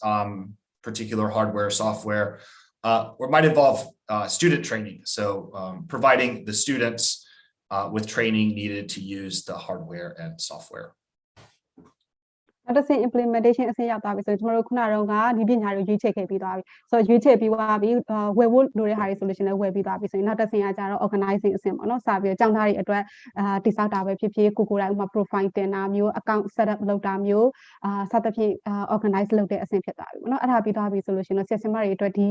2-stage the website of Polobio Rehane Patapio training people do resolution or training that follow like me. You are a Janari Kurane, any app to Tombulu and Janari Kole training people like them. Open much more something Ganema, Kahuto resolution, Kahupulu Tomapale, Kahugos, Kuya phone Matalo Sevuluam Mesra, Janari Piobolo, make Kahupulu Tomam Lesrao, or Tenan people Satap Semono. And then finally, you have the integration phase. So this is where you link the EdTech to the curriculum, you manage it, you figure out how much you want to use it, you give yourself time to use it, you give your students time to use it, you evaluate the experience, so you find out you get feedback, how did it work for you, how has it worked for your students, think about changes that you might want to make in the future, and then also identify how you can continue to use that EdTech in future lessons and future units and future teaching. So now something like our integration essential. The solution integration essential solution. Kunaka tomorrow you take a living in a better bureau, Kuya curriculum, put them a down in a better bureau, chase a bureau, one of a long as in the bureau, later, Mamma, Tini the Atom address in the Patavibolio, something kind of facility loan, Saturday Arico, chase a bureau, thing and Zane, facility loan, Ponzane, Nibiane. လုပ်ငန်းစဉ်တွေစဉ်းစားပြီးတော့ချိတ်ဆက်တဲ့အပိုင်းဖြစ်သွားပြီပေါ့နော်အဲ့ဒါပြီးသွားပြီဆိုရင်တော့ဒီຢာတွေကပြန်ပြီးတော့အဆင်ပြေမပြေဆိုတော့ပြန်ပြီးဆန်းစစ်ဖို့လုပ်လိုက်မယ်ဒါကျောင်းသားတွေကိုပေးပြီးတော့လုပ်ခိုင်းကြည့်မယ်ကျောင်းသားတွေရှိကနေပြီးတော့ feedback တွေနားထောင်ကြည့်မယ်observe လုပ်ကြည့်မယ်ဘယ်လိုမျိုး response တွေရမလဲပေါ့နော်ဆိုတော့သုံးရတာအဆင်ပြေလားမပြေဘူးလားဘာတွေပြောင်းလဲဖို့လိုမလဲအဲ့ဒီဟာတွေကိုပြန်ပြီးတော့သုံးသပ်ဖို့လိုပါလိမ့်မယ်နောက်ဆုံးအဆင့်ကကြတော့ဆိုတော့ထပ်ပြီးတော့ချဲ့ထွင်းပြီးဘာထပ်လုပ်လို့ရမလဲ future မှာနောက်ထပ်ဘာတွေပြင်ပြီးထပ်လုပ်လို့ရမလဲဒါမှမကောင်းဆိုရင်တခြား app တွေပြောင်းသုံးတာမျိုးပေါ့နော် And so this is Eddie Burns' 4 phases for integration. You go through the phases step by step. You might do some of or all of the things in each phase. It's up to you as the teacher to decide that. And if you want, of course, you can review these slides and see some of the questions and information within. ဒါကျမတို့ Eddie Burns ရဲ့ဒီ process ကိုယူထားတာပေါ့နော်ဆိုတော့သူရဲ့ဒီ process တစ်ခုချင်းစီတိုင်းမှာဒါကျမတို့ကိုယ်တိုင်ပဲဝင်ပြီးတော့ analyze လုပ်လို့ရတယ်ဒီ process အဆင့်ဒီအတိုင်းသွားဖို့လိုတယ်ဆိုလို့ရှိရင်လည်းသွားတာမျိုးဒါမှမဟုတ်တချို့အဆင့်တွေမလိုဘူးဆိုလို့ရှိရင်လည်းဖြုတ်တာမျိုးလုပ်လို့ရတယ် And so we have a second model that I would like to propose, and this involves a lot of collaboration. So working in curriculum design teams. And curriculum design teams can involve the faculty at a school, so the people that have teaching positions, the administrators at the school, management positions, EdTech specialists, and teacher educators like those at TET or MOTU, and also curriculum specialists that you might find at outside of the school or perhaps even inside the school. And sort of the goals of the curriculum design teams is to rethink the curriculum and the methods of instruction to use educational technology, providing mentoring and support, which I think is very important when doing new things, and developing collaborative relationships. So Eddie Burns' model can be done in teams. It can also be done individually. This model, the curriculum design teams, involves working with others. Eddie Burns ရဲ့နောက်ထပ် model တစ်ခုကကြတော့ဒီ curriculum design team တစ်ခုပေါ့နော်တိဆောက်ဖို့ကျမတို့ဒီတူတယောက်ချင်းစီကလည်းလုပ်လို့ရသလိုတခြားသူတွေနဲ့လည်းစုပေါင်းပြီးတော့curriculum design ဆွဲလို့ရတယ်ပေါ့နော်ဆိုတော့အဲ့ဒီထဲမှာပါဝင်ဖို့တင်တဲ့သူတွေကကြတော့ကျွန်တော်တို့ school faculty လို့ခေါ်တယ်ဒါသင်ကြားရေးကိုလုပ်နေတဲ့ဒီအခုဆရာဆရာမတွေကဒီ curriculum design ဆွဲတဲ့နေရာမှာပါဖို့လိုတယ်နောက်တစ်ခါကျတော့ဒီ school administrator လို့ပြောပါတယ်ဆိုတော့ management position မှာရှိနေတဲ့သူတွေပေါ့နော်ဆိုတော့သူတို့တွေကကြဥပမာကျမတို့ကစာသင်ခန်းထဲမှာဒီနည်းပညာကိုသုံးမယ်အဲ့အတွက်ဒီဟာကိုဝင်မယ်လို့ပြောလိုက်တယ်ဆိုလို့ရှိရင်ဒီ management position မှာရှိနေတဲ့သူတွေကဒါ funding ကိစ္စတွေစဉ်းစားရတော့မယ်ဆိုတော့ဒီ management position မှာရှိနေတဲ့သူတွေကလည်း curriculum design ဆိုတဲ့နေရာမှာပါဖို့လိုပါတယ်နောက်တစ်ခုကကြတော့curriculum လို့ပြောလိုက်တယ်ဆိုရင် curriculum specialist ပဲမဟုတ်ဘဲနဲ့ဒီနည်းပညာတွေကိုလည်း integrate လုပ်မှာဖြစ်တဲ့ဒီနည်းပညာနဲ့ specialist တွေလည်းပါဖို့လိုပါလိမ့်မယ်ကျွန်တော် curriculum specialist လို့ပြောလိုက်တယ်ဆိုလို့ရှိရင်ကျွန်တော်မဟုတ်ဦးမှာလည်းဒီ curriculum နဲ့ပတ်သက်ပြီးတော့လုပ်နေတဲ့သူတွေရှိတယ်ကျွန်တော် specialist ရှိတယ်ငှားလို့ရပါတယ်ဒါကတော့ကြော်ညာဝင်တာပါဆိုတော့ကျွန်တော်ဒီ teams ကဘာတွေလုပ်ဖို့လိုလဲဆိုလို့ရှိရင် curriculum တွေနဲ့ပတ်သက်ပြီးတော့ပြန်ပြီးတော့စဉ်းစားပြီးတော့ design ဆွဲဖို့လိုတယ်ဘယ်လိုမျိုး method တွေဘယ်လို instruction တွေထည့်မှာလဲကျွန်တော်လိုအပ်တယ်ဆိုလို့ရှိရင် mentoring လုပ်ပေးတာ support လုပ်ပေးတာလုပ်ဖို့လိုလိမ့်မယ်ပြီးအချင်းချင်း collaborate ပူးပေါင်းပြီးတော့မှdevelop လုပ်ဖို့လိုပါလိမ့်မယ် Great, thanks. I'm going to go a little bit quickly through this section just because I want to be cognizant of time, but I encourage you to go back and review the slideshow on your own time. So the first step of this model is to form curriculum design teams with people you want to work with, people who can help you design and redesign. And what this means is you're going to be creating the second bullet point, you're going to be creating an integrated curriculum task using technology that works. So your team is going to get together and brainstorm how you can use educational technology in the classroom, in your school, in your teaching.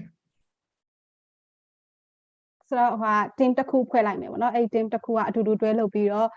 ကျွန်တော်ဒီထဲမှာဘယ်လိုမျိုးအကြောင်းအရာတွေထည့်မလဲဆိုတော့ဒီ unit of instruction တွေအဲ့ဒါမျိုးတွေစဉ်းစားတာရှိမယ်နောက်တစ်ခုကကျတော့နည်းပညာဆိုတော့ဒီသင်ခန်းစာတွေနဲ့ပတ်သက်ပြီးနည်းပညာတွေကိုအသုံးပြုမလဲအဲ့နည်းပညာတွေအကြောင်းကိုဆွေးနွေးရရှိပါမယ်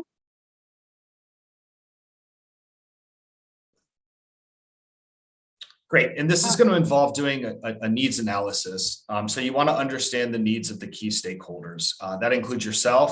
That includes your students, that includes other stakeholders. That might be a school principal, it might be the parents of the students. နောက်တစ်ခုကကြတော့နောက်ထပ်စဉ်းစားမယ့်တစ်ခုကကြတော့ဒီ key stakeholder တွေရဲ့ဒီလိုအပ်ချက်တွေကိုလည်းဟိုသိထားဖို့လိုမယ်ပေါ့နော်ဆိုတော့ need analysis လုပ်ဖို့လိုပါလိမ့်မယ် so key stakeholder တွေလို့ပြောလိုက်တယ်ဆိုလို့ရှိရင်ကျောင်းသူကျောင်းသားတွေရောဆရာတွေရောပါတယ်ပေါ့နော် So the needs analysis is very important because you want to understand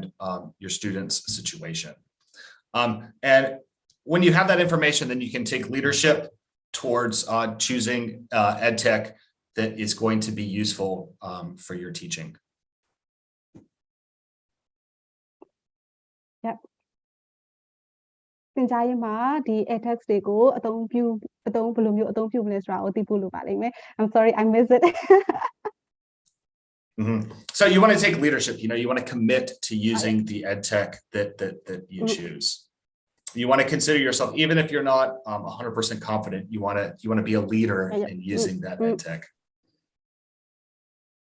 Yeah, ဒါဆိုရင်နောက်ထပ်တစ်ဆင့်ကိုပြောနေရပါတော့ဒါနောက်ထပ်တစ်ဆင့်မှာကျတော့ leadership role ဝင်ယူဖို့လိုတယ်ပေါ့နော်အဲ့ဒါကြတော့ခါကြလို့ရှိရင်ကျမတို့ကနီးပညာနဲ့မရင်းနှီးဘူးဆိုပြီးတော့ကျမတို့ရှောင်ဖယ်တာမျိုးတွေရှိတယ်ပေါ့နော်ဆိုတော့ငါနဲ့လည်းငါတိတ်ပြီးတော့မတုံ့တက်ဘူးဆိုတော့မတုံ့တော့ပါဘူးလေဆိုပြီးတော့အဲ့ဒါမျိုးမဟုတ်ဘဲနဲ့leadership ဝင်ယူပါဟိုစမ်းသုံးကြည့်ပါလုပ်ကြည့်ပါပေါ့နော် It's also important to be flexible and supportive. So adapt as needed, and don't forget to support yourself, support your colleagues, and support your students. So ကိုယ့် flexible ဖြစ်ဖို့လိုပါလိမ့်မယ်အထောက်ပံ့နေပြီးတဲ့အခါမှာကျောင်းသားတွေလိုရတယ်ဆိုလို့ရှိရင်ကျောင်းသားတွေအတွက်အထောက်ပံ့နေပြီးနိုင်အောင်အချင်းချင်းကိုယ့်နဲ့တွေ့လို့တဲ့သူဆရာတွေအချင်းချင်းကြားထဲမှာအထောက်ပံ့နေလို့ရဆိုလို့ရှိရင်လည်းအချင်းချင်းအထောက်ပံ့နေပြီးဖို့လိုပါလိမ့်မယ် You want to experiment, you want to try new things, see what works, see what doesn't work. One quotation that I love, one piece of advice that I really love is don't let perfect be the enemy of good. Try new things without being afraid of failure. You can learn from your mistakes, and it's okay to make mistakes, especially when you're doing new things. So အသစ်တွေကိုစမ်းသုံးဖို့အတွက်မကြောက်ပါနဲ့ပေါ့နော်ဆိုတော့အသစ်တွေကိုစမ်းသုံးကြည့်ပါဒီမှာသူကြိုက်တဲ့ quotation လေးတစ်ခုကိုထည့်ထားတယ်အဲ့ဒါကြတော့ don't let perfect be the enemy of good ဆိုပြီးတော့ပြောထားပါတယ်ဆိုတော့အဆင်ပြေမှမပြေဘူးမသိသေးဘူးဆိုတော့ပြင်လည်းပြင်မယ်မပြေလည်းကိစ္စမရှိဘူးမပြေတော့လည်းအတွေ့အကြုံသေးရတယ်နောက်ထပ်ဘယ်လိုပြောင်းသုံးမလဲဆိုတာကိုစဉ်းစားလို့ရတယ်ပေါ့နော်ဆိုတော့စမ်းတာသုံးကြည့်ပါ And then finally you want to get feedback on the EdTech. Think about what works, reflect on your experiences, make revisions, make changes, and continue to collaborate. So you'll have a curriculum design team if you choose to make a team. Continue to collaborate with each other, to continue to collaborate with other people in your network. နောက်တစ်ဆင့်ကကြတော့ကျွန်တော်တို့ feedback တွေပြန်ပြီးတော့နားထောင်တာတွေကိုသုံးခဲ့တဲ့ tools တွေနဲ့ပတ်သက်ပြီးတော့ပြန်ပြီး revision လုပ်တာတွေအဲ့ဒါတွေပြန်လုပ်ဖို့လိုလိမ့်မယ်ပေါ့နော်ဆိုတော့အတွေ့အကြုံတွေကိုအခြေခံပြီးတော့ဘာတွေပြောင်းလဲလို့ရမလဲဆိုတာမျိုးတွေစဉ်းစားဖို့လိုပါလိမ့်မယ်နောက်တစ်ခုကကြတော့ကိုက team တစ်ခုနဲ့ခုနကcurriculum တစ်ခုကိုဖန်တီးဖို့အတွက် team တစ်ခုဖွဲ့ထားတယ်ဆိုတော့ကိုယ့်ရဲ့ team နဲ့ပြန်ပြီးတော့စကားပြောဖို့လိုလိမ့်မယ်ဆိုတော့ team ထဲမှာပါတဲ့လူတွေအပြင်တခြားသော outsider ကဒီနည်းပညာနဲ့ပတ်သက်ပြီးတော့ပဲဖြစ်ဖြစ် content နဲ့ပတ်သက်ပြီးတော့ပဲဖြစ်ဖြစ်အတွေ့အကြုံရှိတဲ့ expert တွေနဲ့လည်းစကားပြောတာမျိုးတွေလုပ်ဖို့လိုလိမ့်မယ်ပေါ့နော် Great. So we've got two suggestions of how you can proceed to integrate technology. You can use Eddie Burns' model. You might use curriculum design teams. You might combine the two. I encourage you to read these ideas, these suggestions, and take inspiration. Identify which steps are most useful for you and for your learners. ဆိုတော့ဒီမှာ model နှစ်ခုကိုpresent လုပ်ခဲ့တာဖြစ်တယ်ဆိုတော့ Eddie Burns ရဲ့အဆင့်၄ဆင့်ရှိတဲ့ model တစ်ခုလည်းရှိတယ်ဒီဟာကြတော့ curriculum design team တစ်ခုကိုဖွဲ့တဲ့ model လည်းရှိတယ်ပေါ့နော်ဆိုတော့အဲ့ model နှစ်ခုမှာကြိုက်တဲ့ပုံစံကိုသုံးပြုလို့ရတယ်နော် So summary, EdTech has its benefits, it has its drawbacks. If teachers really know their students, their situation, and themselves, then they will be better positioned to integrate EdTech. EdTech integration is about how well you use EdTech. It's not about how much you use it. And be intentional, be purposeful with how you use EdTech and allow yourself and your learners time to experiment and learn new things. ဒါတွေအကုန်လုံးအနှစ်ပြန်ချုပ်လိုက်မယ်ပေါ့နော်ဆိုတော့အနှစ်ပြန်ချုပ်လိုက်ရင် summary အနေနဲ့ဒီမှာအချက်၄ချက်လေးပြန်ပြီးတော့ review လေးလုပ်ချင်ပါတယ်ဆိုတော့ဒီ edX တွေကအသုံးပြုတဲ့အခါမှာကျွန်တော်ကောင်းကျိုးတွေလည်းရှိသလိုခုနကတော့အခက်အခဲတွေရှိတယ်ဆိုတာကိုလည်းမမေ့ထားသင့်ဘူးပေါ့နော်ဆိုတော့အဲ့အခက်အခဲတွေကိုလည်းထည့်တွက်ဖို့လိုပါလိမ့်မယ်နောက်တစ်ချက်ကကြတော့ကျောင်းသားတွေအခြေအနေတွေကိုပို့ပြီးတော့သိရဆိုလို့ရှိရင်ဘယ်လိုမျိုး edX တွေကိုအသုံးပြုပြီးသင်ကြားလို့ရမလဲဆိုတာကိုပို့ပြီးတော့ကောင်းကောင်းစဉ်းစားနိုင်မယ်ပေါ့နော်ဒါကြောင့်မို့ကျောင်းသားတွေရဲ့လိုအပ်ချက်တွေကျောင်းသားတွေရဲ့ situation အခြေအနေတွေကိုသိအောင်စူးစမ်းဖို့လိုပါလိမ့်မယ်နောက်တစ်ချက်ကကြတော့ edX တွေသုံးတဲ့အခါမှာကိုကဘလောက်များများသုံးမယ်ဆိုတဲ့ဟာမျိုးမဟုတ်ဘဲနဲ့ကိုဘလောက်ကောင်းကောင်းကိုယ့်ရဲ့lesson ကိုယ့်ရဲ့သင်ကြားမဲ့ target ကိုရအောင်ဘယ်လိုမျိုးအထောက်ပံ့ပြုပြီးတော့သုံးမလဲဆိုတဲ့ဟာကိုစဉ်းစားဖို့လိုပါလိမ့်မယ်ဒီပညာရေးညာတိုင်းကောင်းတာမဟုတ်ဘူးပေါ့နော်နောက်တစ်ခုကကြတော့ကိုယ့်ရဲ့ရည်ရွယ်ချက်ပေါ့ EdTech ဒီပညာတွေကိုအသုံးပြုရတဲ့ရည်ရွယ်ချက်ကပါလဲပေါ့နော်ဆိုတော့အဲ့ဒီပညာသုံးရတဲ့ရည်ရွယ်ချက်လေးတွေကိုတတိချာချာသတ်မှတ်ဖို့လိုပါလိမ့်မယ်ပြီးကျောင်းသူကျောင်းသားတွေဒီဟာကိုစံသုံးကြည့်ဖို့အတွက်အခွင့်အရေးပေးပါကိုယ်တိုင်လည်းစံသုံးကြည့်ဖို့အတွက်challenge taking a leadership role ယူပါပေါ့နော် Great. And one of the things that I want to come back to is this benefit of EdTech, which is that it opens a new world of experience and opportunities. And I saw this graphic in one of the earlier presentations from Duzar Alang, and I just want to come back to it because I think it's really powerful. The spread of technology, the spread of English, and the spread of opportunities, they all interrelate. And so by taking steps to integrate educational technology, you might,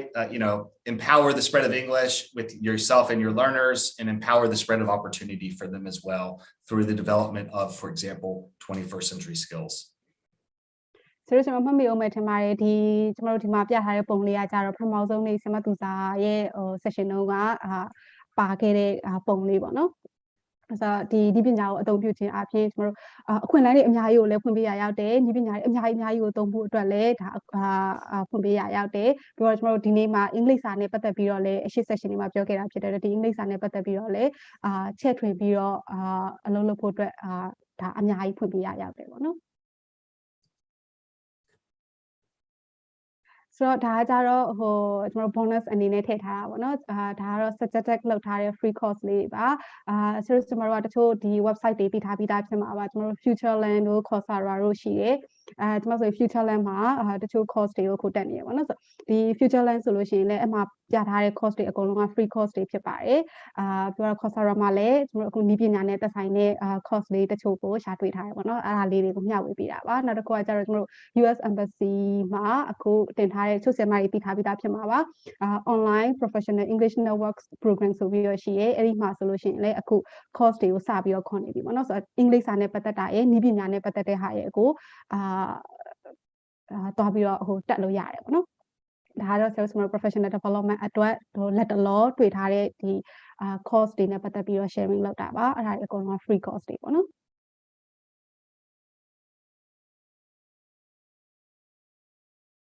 ဒါကတော့ FutureLand မှာရှိနေတဲ့ဟာပေါ့နော်ဆိုတော့ဒီ FutureLand မှာတက်ပူးတဲ့သူတွေဆိုလို့ရှိရင်တော့တက်ရမယ့် process ကိုသိထားပြီးသားဖြစ်မှာပါ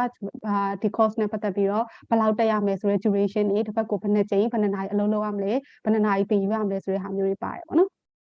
ပြီးသွားရင်သူက free course ဖြစ်တဲ့အတွက်ကျွန်တော်တို့ကlimitation ရှိရဲအဲ့ဒါကကြတော့ဟိုမှာဒီနှစ်ပတ်အတွင်းဆိုနှစ်ပတ်အတွင်းထဲမှာပဲအလုပ်လုပ်ပြီးတော့ area materials တွေကိုဝင်ယူတာမျိုးတွေအချင်းချင်းဆွေးနွေးမှု discussion post တွေတင်တာမျိုးတွေအဲ့ဒါတွေကတော့ accessible ဖြစ်တယ်အဲ့ဒီကာလကြော်သွားပြီဆိုလို့ရှိရင်ကြတော့ access မရတော့ဘူးပေါ့နော်ဆိုတော့ကိုကအချိန်အကြာကြီး accessible ဖြစ်ခြင်းနဲ့အချိန်မြေးသွားဝင်ကြည့်ပြီးတော့ area materials တွေယူခြင်းနဲ့ area video တွေကြည့်ခြင်းနဲ့ဆိုရင်ကြတော့ပတ်စံပေးပြီးတော့တက်ရတာမျိုးရှိတယ်ပေါ့နော်ကျွန်မကြတော့ free course ကိုတက်လိုက်တယ်ပြီးရင်အဲ့ကာလအတွင်းထဲမှာပဲကိုပတ်ဖို့download ဆွဲဖို့လိုတဲ့ဟာတွေအကုန်လုံးကို download ဆွဲထားလိုက်တယ်ဆိုတော့အဆင်ပြေတယ်ပေါ့နော်ဒါဆိုလို့ရှိရင်လေဒါ FutureLand ကနောက်ထပ် course တစ်ခုပါ EdTech နဲ့ပတ်သက်တဲ့ဟာပဲပေါ့နော်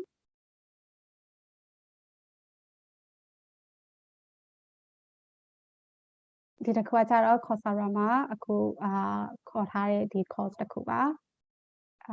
practical teaching with technology ဆိုတဲ့ခေါင်းစဉ်နဲ့ပဲပေါ့နော်ဆိုတော့နည်းပညာနဲ့ပတ်သက်ပြီးတော့ထပ်ပြီးတော့လေ့လာခြင်းတည်းရဆိုလို့ရှိရင်ဆိုတော့အမှသွားပြီးတော့sign up လုပ်ပြီးတော့တက်လို့ရတယ်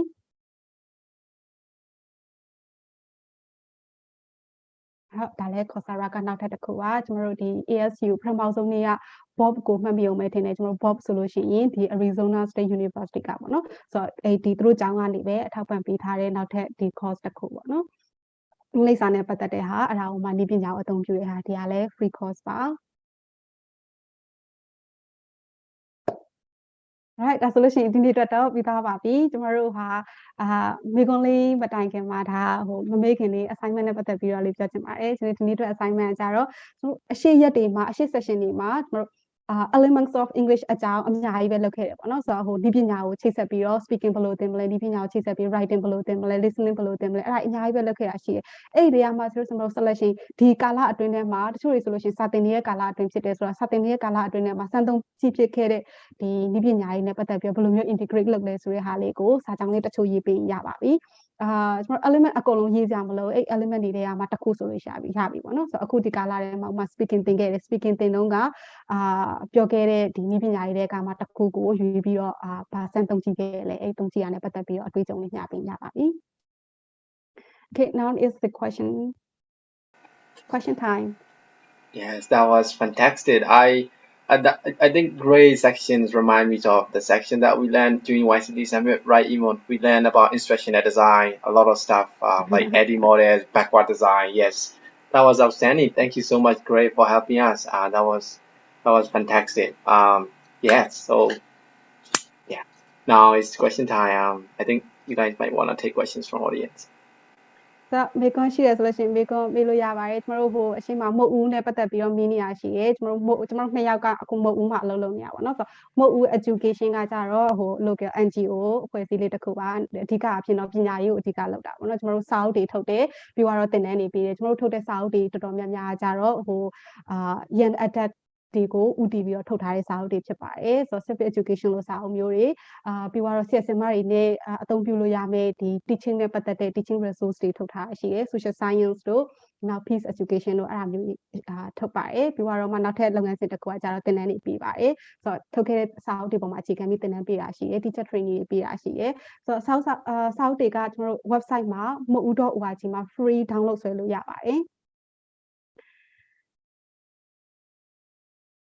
ဒါဘုတ်အကြောင်းတွေးလိုက်လို့ပါ All right, should we take some Q&A? Yeah, there's some questions in the chat box.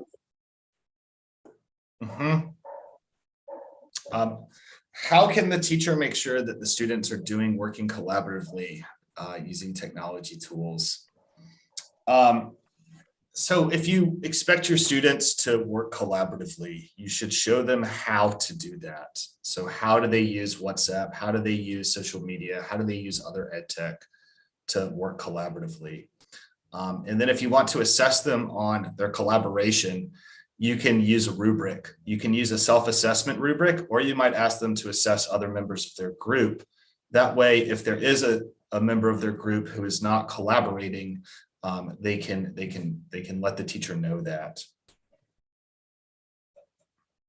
ဒီပညာအသုံးပြုပြီး group တွေဘယ်လိုမျိုးအချင်းချင်းဘယ်လိုမျိုး collaborate လုပ်တယ်ဆိုတာကိုဘယ်လိုမျိုးဆန်းစစ်မလဲပေါ့နော်ဆိုတော့collaboration အကြောင်းပြောလိုက်တယ်ဆိုလို့ရှိရင်ကြတော့ကျွန်တော်တို့ဒီသုံးမဲ့ဒီပညာနဲ့ပတ်သက်ပြီးတော့ရှင်းပြဖို့လိုလိမ့်မယ်ဘယ်ဒီပညာကိုသုံးပြီးတော့အချင်းချင်း collaborate လုပ်စေချင်တာလဲပေါ့နော်ပြီးသွားပြီဆိုလို့ရှိရင်တော့ဒီအဖွဲ့ထဲမှာပါတဲ့အဖွဲ့ဝင်တိုင်းကတကယ်ရောဝင်ပြီး collaborate လုပ်နေရလားဆိုတာကိုဆန်းစစ်ဖို့အတွက်ဆိုလို့ရှိရင်ကျွန်တော် rubric တွေတိစောက်ထားလို့ရတယ်။ဆရာမဘက်ကနေစပြီး rubric တွေစောက်ပြီးပေးထားလိုက်လုပ်လို့ရတယ်လို့သူတို့ကိုယ်တိုင်က rubric တွေစောက်ပြီးတော့လည်းအချင်းချင်း access လုပ်နေလို့ရတယ်ပေါ့နော်။ဘယ်သူတွေကဘယ်နေရာမှာဘယ်လိုမျိုးပါဝင်နေလဲပေါ့နော်။ It's very important that students know how to use the technology, that they know what the expectations are, and so you might need to model to demonstrate how to use it appropriately.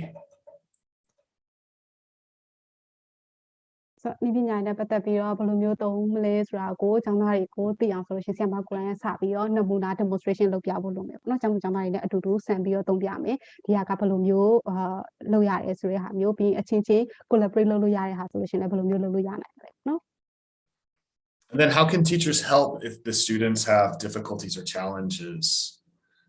It's important to get feedback from your students to let them know that they can tell you what difficulties they face or what barriers they face, and make sure that they know that you as the teacher, you're there to support them, because it's not fair to the student if they can't learn because they're not able to use the technology correctly. You don't want technology to be a barrier to learning. You want it to help learning, not hurt it. So it's important to train the students and then provide ongoing support and also receive ongoing feedback from the students about the technology they're using. So နည်းပညာရေးနဲ့ပတ်သက်ပြီးကျောင်းသားတွေရှိရာ feedback တွေယူဖို့လိုမယ်ပေါ့နော်ကျွန်တော်တို့ကိုသုံးခဲ့တဲ့နည်းပညာတွေကကျောင်းသားတွေအတွက်အခက်အခဲတစုံတရာ barrier တစ်ခုရှိသွားဖို့မဟုတ်ဘဲねကျောင်းသားတွေကိုကူညီထောက်ပံ့တဲ့သင်ကြားသင်မှုမှာကူညီထောက်ပံ့တဲ့အရာတစ်ခုဖြစ်နေဖို့လိုတယ်ပေါ့နော်အဲ့အတွက်ဘယ်လိုမျိုး support လုပ်လဲအဲ့ support တွေကိုထောက်ပံ့ပေးဖို့လိုလိမ့်မယ်နည်းပညာသုံးလိုက်လို့ကျောင်းသားတွေကခက်ခဲသွားတယ်မလုပ်နိုင်တော့ဘူး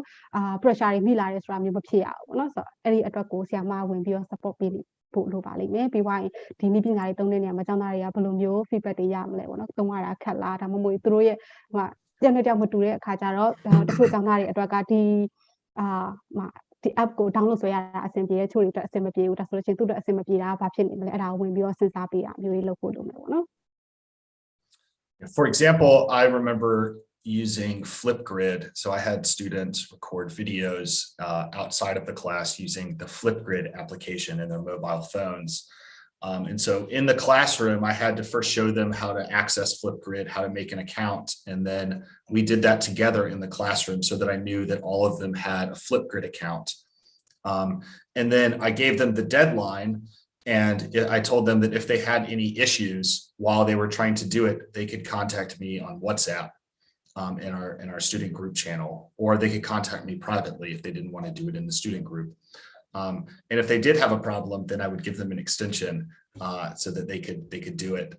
If they had an issue and couldn't complete the task on time, then they got a small extension in order to do it on time. နောက်ထပ်ဥပမာတစ်ခုကကျတော့ Flipgrid သုံးလုံးကexperience တချို့ပေါ့နော်ဆိုတော့ဘယ်လိုမျိုးလုပ်လိုက်လဲဆိုတော့ကျောင်းသားတွေအကုန်လုံးစာသင်ခန်းထဲမှာခေါ်ပြီးတော့ Flipgrid ကိုအားလုံးကို download ဆွဲခိုင်းလိုက်တယ်ပြီးတော့အသုံးပြုရမယ့်ပုံစံကိုပြောလိုက်တယ် deadline တစ်ခုပေးလိုက်တယ်အဲ့ deadline ထဲမှာ deadline အတွင်းထဲမှာဒီအောင်မဖြစ်မနေတိစောက်ထားဆိုပြီးပြောလိုက်တယ်ဆိုတော့တကယ်လို့အခက်အခဲရှိတယ်ဆိုလို့ရှိရင်အဲ့ဒီအခက်အခဲကိုကျွန်တော် group chat ဖွဲ့ထားတယ်ဆို group chat ကနေလှမ်းပြောခိုင်းတာမျိုးတွေဒါမှမဟုတ် WhatsApp ကနေလှမ်းပြောခိုင်းတာမျိုးတွေလုပ်တယ်ပေါ့နော်ဆိုတော့တကယ်လို့အခက်အခဲရှိတယ်ဆိုလို့ရှိရင်ကိုယ့်ရဲ့ deadline လေးကိုနည်းနည်းလေး extension နည်းနည်းလေးတိုးပေးလိုက်တယ်ပေါ့နော်ဆိုတော့ကျောင်းသားတွေကကိုယ်ပိုင်စူးစမ်းအထောက်မှုကိုလည်းလုပ်စီခြင်းနဲ့အဲ့ဒီအတွက် deadline ပေးပြီးတော့မှဒီဟာကိုမဖြစ်မနေဒီရက်အတွင်းထဲမှာလုပ်ဆိုတဲ့ဟာမျိုးပေးတာပေါ့နော်ဆိုတော့ဒါပေမဲ့အခက်အခဲရှိတယ်ဆိုလို့ရှိရင်လည်း deadline အတွင်းထဲမှာမပေးလို့အပြစ်ပေးတယ်ဆိုတာမျိုးမဟုတ်ဘဲနဲ့ထပ်ပြီးတော့ support ထပ်ပေးပြီးတော့မှ extension လေးနည်းနည်းလေးထိုးပေးလိုက်တယ်ဆိုတာမျိုးပေါ့နော် One question is sometimes colleagues are not willing to use technology in class. How might we encourage them? I mean, it depends on whether they want to use technology. I mean, is it a mandate? Is it something they have to do because of the school, or is it their own personal choice? If you want to encourage others to use EdTech, then it's good to share with them your own experiences and the successes that you've had, and ask if they're interested to learn about the EdTech. And then if they are, you can be a mentor for them and you can support them to use EdTech if you think that it will improve their teaching. But it's very important that your colleagues are also motivated to use it. If they're not motivated to use it, then you probably shouldn't try to get them to use it. ဆိုတော့ကိုနဲ့တူတူတွဲလုပ်တဲ့သူကဒီနည်းပညာတွေအသုံးမပြုချင်ဘူးဆိုရင်ကောဘယ်လိုမျိုးသူတွန်းအားပေးမလဲပေါ့နော်ဆိုတော့နည်းပညာနဲ့ပတ်သက်ပြီးစဉ်းစားရမှာကျတော့ကျွန်တော်တို့မဖြစ်မနေဒါ school အကြောင်းရဲ့သတ်မှတ်ထားတဲ့အချက်အရာမဖြစ်မနေသုံးဖို့လိုတာလားဒါမှမဟုတ် personal အရာကိုယ့်ဘာကိုသုံးနေဆိုတာမျိုးလားပေါ့နော်တကယ်လို့ကိုကကို personal အနေနဲ့ပဲကိုကကိုသုံးတာဒီပညာတွေသုံးတာအဲ့လိုမျိုးပဲကိုရဲ့ college ကိုလည်းcolleague ကိုလည်းသုံးစေချင်တာမျိုးဆိုလို့ရှိရင်ကိုအနေနဲ့ဘာလုပ်ပေးလို့ရမလဲဆိုလို့ရှိရင်ကိုသုံးတဲ့အခါမှာအဆင်ပြေခဲ့တဲ့ success ဖြစ်ခဲ့တဲ့အကြောင်းအရာတွေကိုသူပြန်ပြီးမျှဝေဖို့လုပ်မယ်ပေါ့နော်ငါဒီ vocabulary သင်တဲ့တုန်းကဒီ app လေးသုံးလိုက်တယ်အဲ့တော့ဘယ်လိုအဆင်ပြေလဲဆိုတော့ဒီလိုမျိုးအဆင်ပြေတယ်ကျောင်းသားတွေကဒီလိုမျိုးအလွယ်တကူနဲ့ဝင်ဖြေလို့ရတယ်အဲ့တော့ဒီလိုပုံစံလေးဖြစ်တယ်ဆိုတာမျိုး success ဖြစ်တဲ့ဟာလေးတွေကိုပြောပြပေးရဆိုရင်သူသုံးချင်စိတ်ပေါ်လာမယ်ပေါ့နော် And we've got the question, how does 21st century skills help education technology? I mean, I think that they support each other. I think that education technology can support learning and developing 21st century skills. And then as you develop 21st century skills, you might be able to use more complex technology, since digital literacy, media literacy, and ICT literacy are all are all part of 21st century skills. If you develop those skills, then in theory, you should be able to use more complex programs, for example. So I think that there's a mutually supportive relationship between using technology for learning and learning 21st century skills. If you develop one, then the other is going to develop together. And so they can complement each other. So ဒီ21ရာစုကျွမ်းကျင်မှုတွေနဲ့နည်းပညာနဲ့အဲ့ဒီဂျာတွေကဘယ်လိုမျိုးချိတ်ဆက်မှုအကြောင်းကိုမေးတဲ့အခါမှာကျွန်တော်အများကြီးချိတ်ဆက်မှုရှိတယ်ပေါ့နော်ဆိုတော့နည်းပညာတွေနဲ့ပတ်သက်ပြီးတော့ကိုနည်းပညာတွေကောင်းကောင်းသုံးလာနိုင်လေလေကျွန်တော်21ရာစုကျွမ်းကျင်မှုဖြစ်တဲ့ဒီ 4 skill တွေကောပြီးတော့ 4C ကောပြီးတော့ဒီ media literacy တို့ information literacy တို့အဲ့ဒါတွေနဲ့ပတ်သက်ပြီးတော့လည်းအများကြီးတိုးတက်လာနိုင်တယ်ပေါ့နော်ပြီးတော့ရင်ကျွန်တော်တို့နည်းပညာတွေကိုသုံးလာနိုင်လေဒီထက်ပိုပြီးတော့အဆင့်မြင့်တဲ့ပိုပြီးတော့မှရှုပ်ထွေးတဲ့အဆင့်မြင့်တဲ့နည်းပညာတွေကိုသုံးဖို့အတွက်လည်းပိုပြီးတော့အချိန်ရလာတယ်ပေါ့နော်ဆိုတော့ဒီဟာလေးစမ်းသုံးလို့ကောင်းတဲ့အဆင်ပြေတယ်ကျွမ်းကျင်လာတယ်နောက်ထပ်တစ်မျိုးနောက်ထပ်ပြန်ပြီးတော့ထပ်ပြီးတော့သုံးကြည့်မယ်ဆိုတာမျိုးဖြစ်လာလိမ့်မယ်ပေါ့နော်ဆိုတော့ဒါနဲ့တစ်ခုနဲ့တစ်ခုကတော့အများကြီးချိတ်ဆက်မှုရှိနေပါတယ်ဆိုတော့ကျွန်တော်တို့နည်းပညာကိုအသုံးပြုပြီးတော့သတင်းတွေဖတ်မယ်အဲ့သတင်းတွေကိုကျွန်တော်တို့ analyze လုပ်မယ်ခွဲခြမ်းစိတ်ပြမယ်ဒါဆိုလို့ရှိရင်ကျွန်တော်တို့ 4C တွေကဒီ analyzing skill ကိုအသုံးပြုနေရပါတော့ critical thinking analyzing skill ကိုအသုံးပြုနေရပါတော့ဒီပညာတွေကိုအသုံးပြုပြီးတော့ကျွန်တော်တို့ဒီ app တွေကိုအသုံးပြုပြီးတော့ဖန်တီးမှုတစ်ခုခုလုပ်မယ်ဆိုလို့ရှိရင်လည်းဒါ creative skills ကိုအသုံးပြုပြီးတော့ဒီပညာနဲ့တွေ့ပြီးအလုပ်လုပ်နေရပါတော့တစ်ခုနဲ့တစ်ခုချိတ်ဆက်မှုရှိနေပါတယ် And about students misusing social media. So I think that if you want to use social media for your classes, it's important to establish rules or guidelines about how to use it responsibly. Of course, you're not your students' parents or caregivers or guardians. So you really only should be able to tell them how to use it with regards to school and not necessarily with their social life. But if you notice that your students are misusing social media in their own lives outside of school or the classroom, then you might want to do a lesson or something about responsible social media use. But in general, if you use social media, and I think social media can be very beneficial because it is so prevalent, make sure that you have rules and expectations for how your students will use it for school. ဒီ social media ကိုသုံးတဲ့အခါမှာတခုစဉ်းစားဖို့လိုတာကြတော့တလွဲမသုံးဖို့လိုရပေါ့နော်ဆိုတော့social media ကိုသုံးတဲ့အခါမှာကိုကကျောင်းသားတွေကိုဘယ်လိုမျိုးရည်ရွယ်ချက်နဲ့သုံးစေချင်တာလဲပေါ့နော်အဲ့ဒီအတွက် guideline တွေrules တွေချပေးဖို့လိုပါလိမ့်မယ်ဒီပညာ social media ကိုသုံးတာကအရင်အကျိုးအများကြီးရှိပါတယ်ဆိုတော့ social media ကနေပဲကျွန်တော်လန့်လို့ရတဲ့ဟာအများကြီးရှိတယ်ပေါ့နော်ဆိုတော့တခုပဲသုံးတာမလွဲမှားအောင်လို့ကျွန်တော် guideline နဲ့ဒီ rules တချို့တော့ချပေးဖို့လိုတယ်နော် We have some other questions sort of about the situation, of course, in Myanmar. There are a lot of challenging conditions that the people of Burma are facing at the moment. And some of this EdTech might not be so possible right now, especially if it requires the internet. So I think it's important, look through this slideshow, look through some of the other slideshows, identify what EdTech is possible to use right now and which EdTech is maybe not possible to use. Things like Zoom are very useful, but they might not be as easy to use as a phone call. Or it might be better to use Facebook Messenger or Signal, based on the situation you find yourself in and your students are in.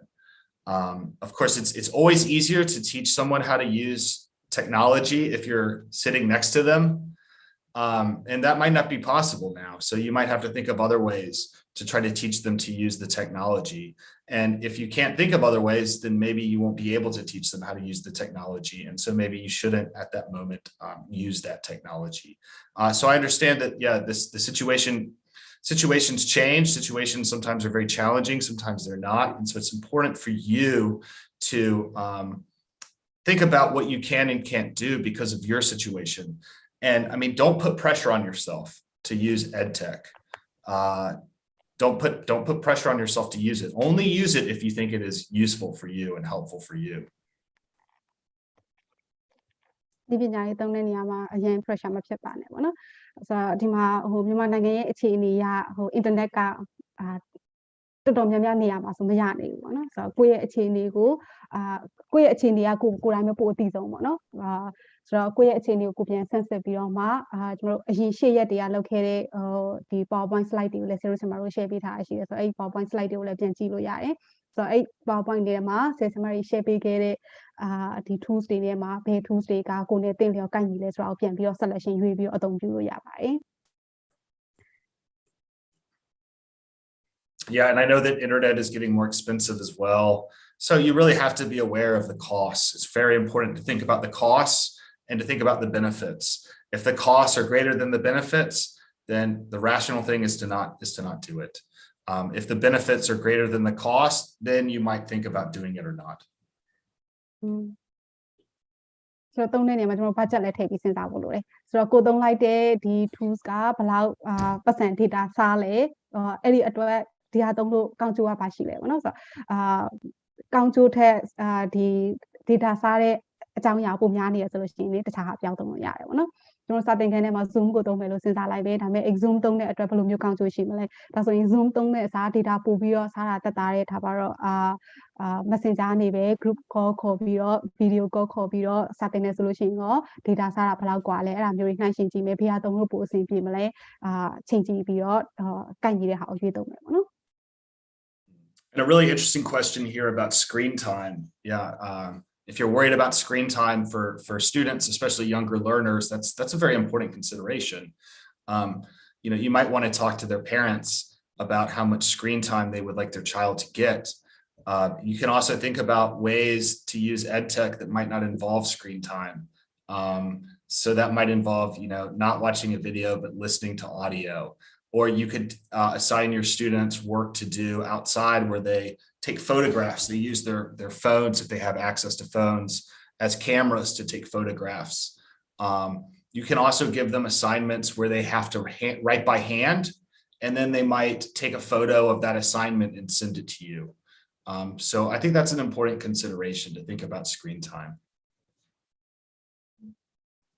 screen time အကြောင်းစဉ်းစားတဲ့အခါမှာများသောအားဖြင့်တော့ကလေးတွေအတွက်ပေါ့နော်ဆိုတော့ screen time ရမ်းများတယ်ဆိုလို့ရှိရင်အဆင်မပြေဘူးဆိုတော့အဲ့ screen time short အောင်လို့ yaw အောင်လို့ဘယ်လိုမျိုးလုပ်မလဲဆိုပြီးတော့စဉ်းစားတဲ့အခါမှာကျွန်တော်တို့နည်းလမ်းတွေအများကြီးရှိတယ်ပေါ့နော်ဆိုတော့ဒီ screen ကိုကြည့်ပြီးအလုံးလုံးနေရတဲ့ဟာမဟုတ်တဲ့ဟာတွေကိုပြောင်းသုံးလို့ရတယ်ဥပမာဟို screen ကိုမကြည့်ဘူး audio ပဲနားထောင်ပြီးတော့အလုံးလုံးရတဲ့ဟာမျိုးတွေဒါမှမဟုတ်လို့ရှိရင်လည်းscreen နဲ့လာမဆိုင်တဲ့အပြင်ကနေပြီးတော့အပြင်မှာတစ်ခုခုသွားပြီးတော့ရှာဖွေရတာမျိုးတွေတပုံရရတာမျိုးတွေဒါမှမဟုတ်လို့ရှိရင်လည်းကိုရေးရမယ့် assignment ဘာညာတွေကိုစာအုပ်ထဲမှာပဲခြာရေးပြီးတော့မှတပုံရိုက်ပြီးဆရာမကိုပို့ဆိုတဲ့ဟာမျိုးတွေပေါ့နော်ဆိုတော့ screen time ကြောအောင်လုပ်လို့ရတဲ့ activities တွေကိုစဉ်းစားပြီးတော့လုပ်ပြီးလို့ရပါတယ်And a lot of good comments here. Thanks everyone for saying thanks. If you've had to go, that's fine. We don't want to keep you any longer than you're committed to, but we appreciate everyone who's staying for the Q&A.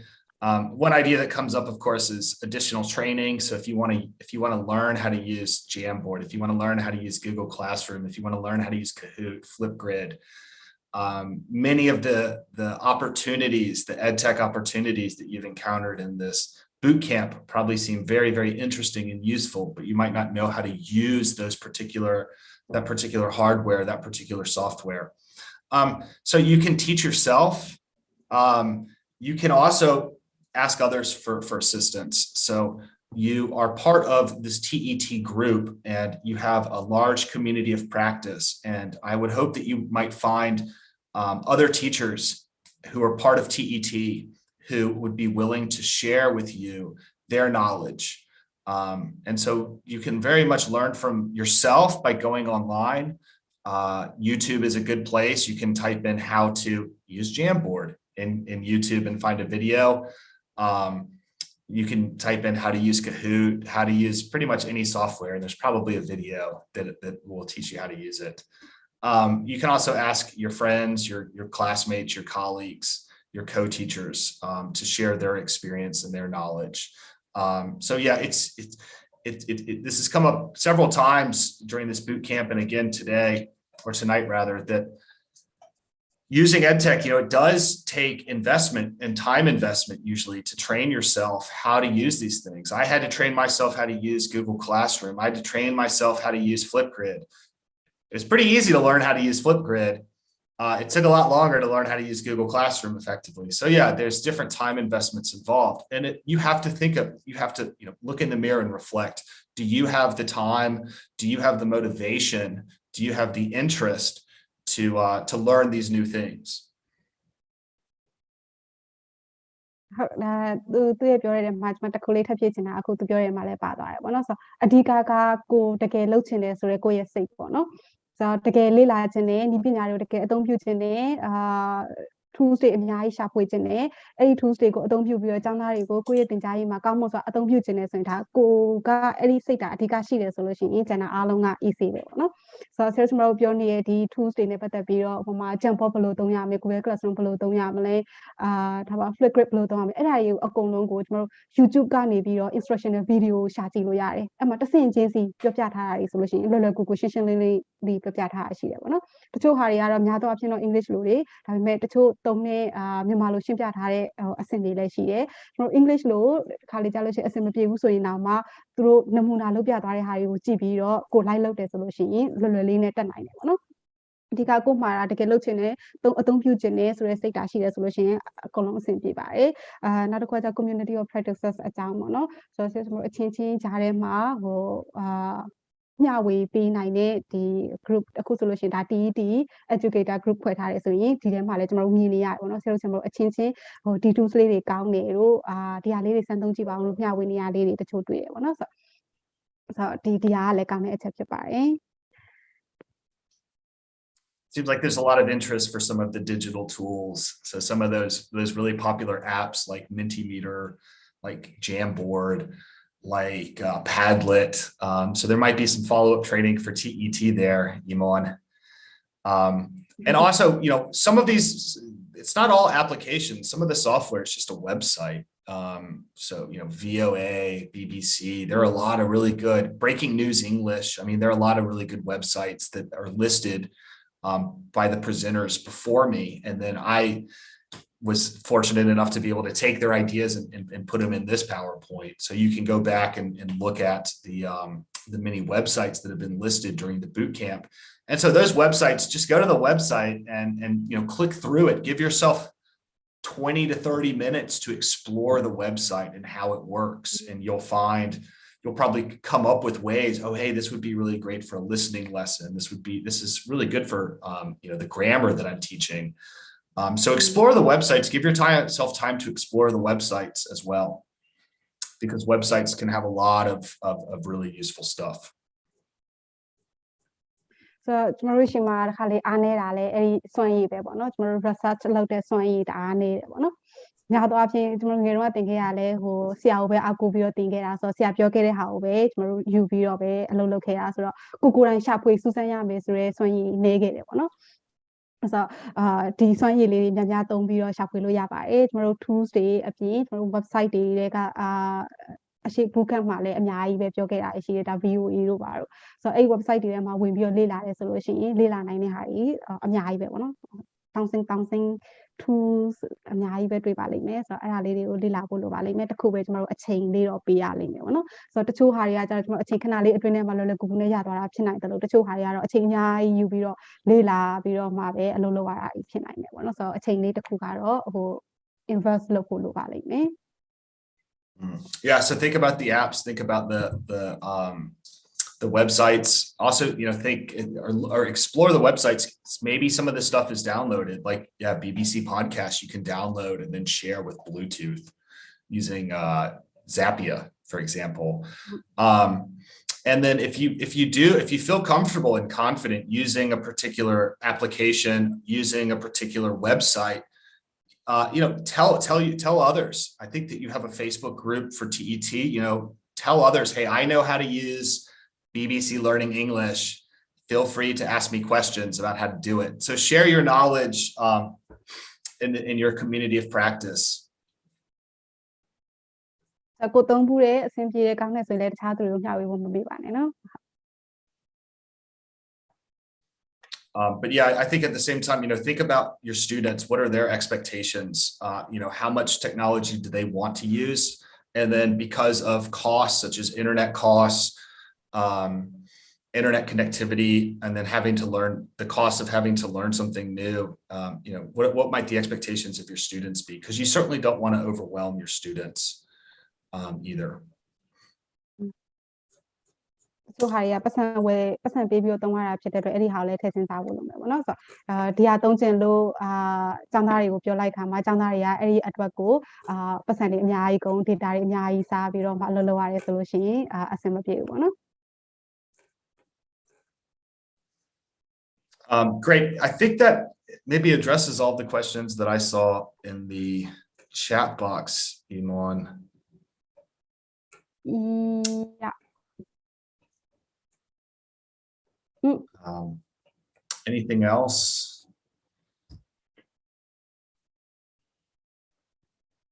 I think that's it. Great. So my email address is on this slide. Feel free to write it down along with Iman's address and send us any questions you may have and ask questions of each other. And I hope that you engage with each other on your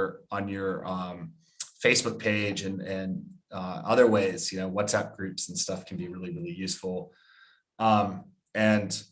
good luck on your assignment. Think about the ideas that you have. And these ideas don't have to be perfect. Don't try to be perfect.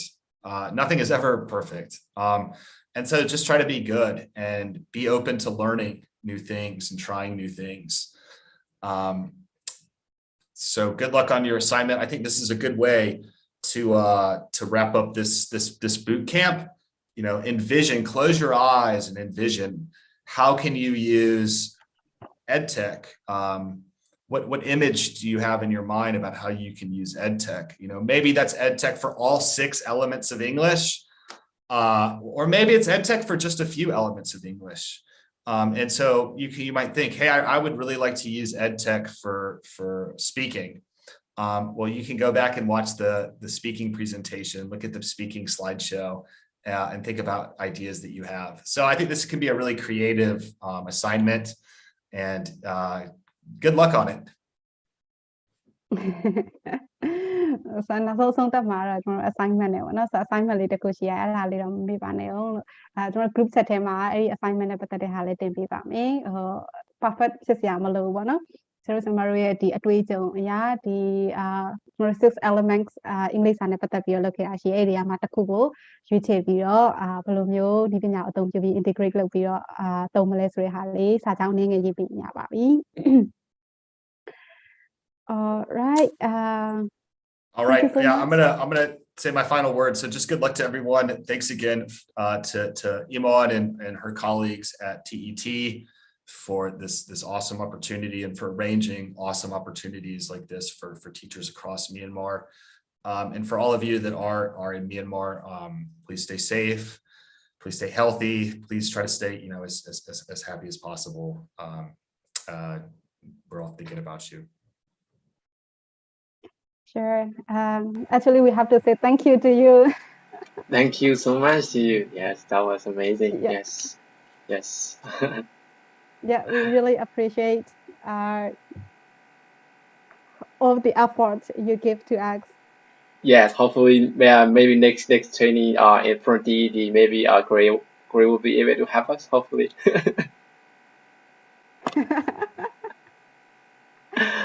Great. I will ask you again. For next activities. Hopefully, yes. Yeah, we can see. Yeah, stay in touch. Yes. All right. Thanks a lot. Okay. Yes. Thanks a lot. ဆိုတော့ကျမတို့ဒီနေ့ session လေးတော့ပြီးသွားပြီပေါ့နော်ဆိုတော့ကျမတို့ session လေးအပြီးမှာနည်းနည်းလေးannounce လေးလုပ်စရာလေးကျန်တာလေး announce လေးလုပ်ပေးချင်ပါတယ်အဲ့ဒါကြတော့ဆိုတော့ကျမတို့တချို့ဆရာဆရာမတွေကို internet data fees ကျမတို့ထောက်ပံ့ပေးမယ်ဆိုပြီးပြောခဲ့တာရှိရဲဆိုတော့ကျမတို့ဒီတစ်ပတ်အတွင်းထဲမှာတော့ဆိုတော့ကျမတို့ assignment တွေတင်တာတွေရှိအောင်မယ်ဆိုတော့အဲ့ဒီဟာတွေကိုလည်းကျမတို့စစ်ဆေးတာတွေရှိအောင်မယ်ပေါ့နော်ဒီတစ်ပတ်ကြော်သွားလို့ဒီတလပိုင်းရဲ့နောက်ဆုံးအပတ်ရောက်တယ်ဆိုလို့ရှိရင်တော့ကျမတို့data fees ထောက်ပံ့ဖို့အတွက်ရွေးချယ်ထားတဲ့ဆရာဆရာမတွေကို data fees ထောက်ပံ့ပေးတာတွေစပြီးတော့လုပ်ပေးပါမယ်အဲ့ဒါလေး announce လုပ်ချင်တာပါနောက်တစ်ခုကကျတော့ကျမတို့ဒီ bootcamp ရဲ့ ပထမဆုံး session အပိုင်း part 1ဒီနေ့ပြီးသွားပြီပေါ့နော်ဆိုတော့ဒီ live session ကတော့ပြီးသွားပြီနောက်ထပ် part 2 session လေးကြံပါသေးတယ်အဲ့ဒါကြတော့ကျွန်တော် cognitive science အကြောင်းနဲ့ပတ်သက်တာပေါ့နော်အဲ့ဒီဟာကိုကျွန်တော် video လေးတွေကျွန်တော် recording လုပ်ပြီးတော့ဆရာတို့ပို့ပေးပါမယ်အဲ့ဒီ video လေးတွေကြည့်ပြီးတော့ assignment လေးလုပ်ပြီးရပါပြီကျွန်တော် live session တက်စရာမလိုဘူးပေါ့နော်ဒါပေမဲ့ကျွန်တော်တို့နောက်ထပ် additional တစ်ခုလေးထပ်ပြီးတော့လုပ်ထားတာကြတော့ဒီ cognitive science နဲ့ပတ်သက်တဲ့ပညာရှင်ကျွန်တော်2ယောက်ကိုတော့ဆက်သွယ်ထားတယ်ပေါ့နော်ဆိုတော့အဲ့ဒီပညာရှင်2ယောက်ကဒီ cognitive science နဲ့ပတ်သက်တဲ့ဟာကိုကျွန်တော်တို့ live session ပေးဖို့ရှိပါတယ်ဆိုတော့အဲ့ဒီ live session ပေးတဲ့အခါကျလို့ရှိရင်ကျွန်တော်တို့ TET YouTube channel ကနေပြီးတော့ live session လွှင့်ပေးမှာပေါ့နော်ဆိုတော့အဲ့ဒါကြတော့ကျွန်တော်တို့optional ပါဝင်ပြီးတော့လည်းကြည့်လို့ရတယ်ဒါမှမဟုတ်နောက်မှပဲ easy ကြည့်မယ်ဆိုလည်းရတဲ့ကိစ္စမရှိဘူးပေါ့နော်ဆိုတော့ဒါကကြတော့ additional live session လေးပါကျွန်တော်တို့ဒုတိယ session အတွက်video တွေကြည့်ပြီးဘယ်လိုမျိုး assignment တင်ရမလဲဆိုတဲ့ဟာနဲ့ပတ်သက်ပြီးတော့ကြတော့ကျွန်တော်တို့ဒီ instructional video လေးတွေထပ်ပြီးတော့ပို့ပေးပါမယ်ပေါ့နော်ဆိုတော့ဘယ် platform ကိုသုံးပြီးတော့ဘယ်လိုမျိုး assignment တင်ရမလဲဆိုတဲ့ဟာကိုပို့ပေးပါမယ်နောက်တစ်ခုကကြတော့ကျွန်တော် live session မှာရှိနေဆရာတို့ဆရာမတို့ကိုကျေးဇူးတင်စကားရောပြီးတော့တောင်းပန်စရာရှိတာတွေလည်းတောင်းပန်ချင်ပါတယ်ဆိုတော့ကျေးဇူးတင်စကားကြတော့အချိန်ပေးပြီးတော့ဒီမှာလာပြီးတော့တက်ပြီးတယ်ပြီးတော့တက်ကြွနဲ့လာပြီးတော့ဆွေးနွေးပြီးတယ်မိကုန်းတွေလည်းမေးပြီးတယ်အဲ့တော့ကျေးဇူးများအများကြီးတင်ပါတယ်ပြီးတော့ကျွန်မတောင်းပန်ချင်တာကြတော့ကျွန်တော်တို့ကျမအတွက်ဆိုလို့ရှိရင်ဒါကပထမဦးဆုံးလုပ်တဲ့ဒါ program ဖြစ်ပါတယ်ဆရာစီသူကကြတော့ဆရာဆရာမပေါင်းအများကြီးကိုတွဲပြီးတော့လုပ်ဖို့တဲ့အတွေ့အကြုံရှိထားပြီးသားပေါ့နော်ဆိုတော့ကျွန်တော်တို့ဒီစပြီးတော့လုပ်တဲ့အခါမှာအခက်အခဲတချို့တွေပြီးတော့လက်ဟာသွားတဲ့ဟာမျိုးတွေရှိခဲ့တယ်ဆိုလို့ရှိရင်လည်းအဲ့ဒီအတွက်တောင်းပန်ပါတယ်နားလည်ပေးပါကျွန်တော်တို့နည်းပညာအခက်အခဲကြောင့်ဥပမာကျွန်တော်တို့ assignment အတွက်ကိုအချိန်နောက်ကျပြီးတော့မှဆရာဆရာမတို့ပုံမိတာမျိုးပေါ့နော်ဆိုတော့အဲ့ဒီအတွက်လည်းနားလည်ပေးဖို့တောင်းဆိုချင်ပါတယ်နောက်တစ်ခုကကျတော့ကျွန်တော်တို့group ထဲမှာဆရာဆရာမတွေအချင်းချင်းမျှဝေစကားပြောကြတာတွေရှိပါတယ်ဆိုတော့အဲ့ဒီမျှဝေစကားပြောကြတဲ့အခါမှာအချင်းချင်းဒါစေတနာနဲ့စကားပြောရင်းနဲ့တချို့စကားလုံးတွေကနားလည်မှုလွဲသွားတဲ့အကြောင်းအရာတွေပါခဲ့တယ်ဆိုလို့ရှိရင်လည်းအချင်းချင်းနားလည်သိခံပေးဖို့ထပ်ပြီးတော့တောင်းဆိုချင်ပါတယ်ကျွန်တော်ဒီမြန်မာနိုင်ငံရဲ့အခြေအနေကိုကျွန်တော်တို့အကုန်လုံးလည်းသိထားပြီးသားပေါ့နော်ဆိုတော့ internet အခြေအနေအဆင်မပြေကြတာရှိတယ်နေရာအနှံ့ပြားနေပြီးတော့အခက်အခဲအမျိုးမျိုးကြားရနေပြီးတော့တက်ရတာရှိတယ်ကျွန်တော် budget အခက်အခဲဖြစ်နိုင်တယ်တခြားသောအခက်အခဲပေါင်းအများကြီးရှိတယ်အဲ့ဒီကမှဝင်ပြီး join ရတဲ့အခါမှာအဆင်မပြေမှုတွေရှိတာကိုနားလည်ပါတယ်ကျွန်တော် live session မနေ့ကပြောခဲ့တယ်လို့ပဲ live session မှာလာဝင် join ပြီးတော့မတက်နိုင်ခဲ့လို့ကိုယ့်ဘာကို guilty မဖြစ်ပါနဲ့ပေါ့နော်ကျွန်တော် YouTube channel မှာအချိန်ကြီးကြည့်ပြီးတော့assignment တွေလည်းတင်လို့ရပါတယ်အဓိကကျတော့ဒီမှာဆရာဆရာမတွေကျွန်မနားလည်ပါတယ်ဒီမှာရှိတဲ့ဆရာဆရာမတွေက certificate အဓိကကိုရည်ရွယ်ပြီးတော့လာတက်ကြတာမဟုတ်ဘူးကိုယ့်ရဲ့နည်းပညာတွေကိုပို့ပြီးတော့မှ explore လုပ်ပြီးတော့မှကိုယ့်စာသင်ခန်းထဲမှာဘယ်လိုမျိုးပြန်ပြီးအသုံးချမလဲဆိုတာကိုစဉ်းစားခြင်းလို့ပို့ပြီးတော့လေ့ကျင့်ခြင်းလို့ဆရာဆရာမတွေအချင်းချင်းကြားထဲမှာ network အကြီးတစ်ခုရသွားစေခြင်းလို့လာပြီးတော့ join ကြတာကိုနားလည်ထားပြီးသားဖြစ်တယ်ပေါ့နော်ဆိုတော့အဲ့အတွက်လည်းကျေးဇူးအများကြီးတင်ပါတယ် alright ဒါဆိုလို့ရှိရင်တော့ကျွန်တော်တို့နောက်ပိုင်းတော့ live session ကျွန်တော်တို့မတွေ့ရတော့ပါဘူးဒါပေမဲ့ထပ်ပြီးတော့video လေးတွေထပ်ပြီးတော့ပို့ပေးနေပါအောင်မယ် assignment လေးတွေလည်းဆက်ပြီးတော့တင်ပေးပါအောင်ဒုတိယ session မှာဆက်ရှိနေဖို့အတွက်မျှော်လင့်ပါတယ်ကျေးဇူးအများကြီးတင်ပါတယ်ဆရာစီသူရောပြောဆရာရှုံးမသိရှင်တော့ live session လေးနားလိုက်ပါမယ်ဟုတ်မရှိတော့ပါဘူးခင်ဗျာဟုတ်ကျေးဇူးအများကြီးတင်ပါတယ်ဆရာဆရာမများခင်ဗျာတက်ရောက်ပေးတာဟုတ်ပြီးတော့ဆရာဆရာမတို့ပြောတဲ့ဒီမှာဘယ်လို training တွေလုပ်နေတယ်ဆိုတာကိုလည်းကျွန်တော်တို့ထည့်ပြီးတော့စဉ်းစားပေးတော့ပါမယ်ဘာလို့နောက်ထပ်လုပ်မဲ့ training တွေမှာဟုတ်ကျေးဇူးအများကြီးတင်ပါတယ်ခင်ဗျာဟုတ် all right that's it thanks a lot great yes Thanks everyone it's my pleasure it's an honor best of luck so much stay safe stay happy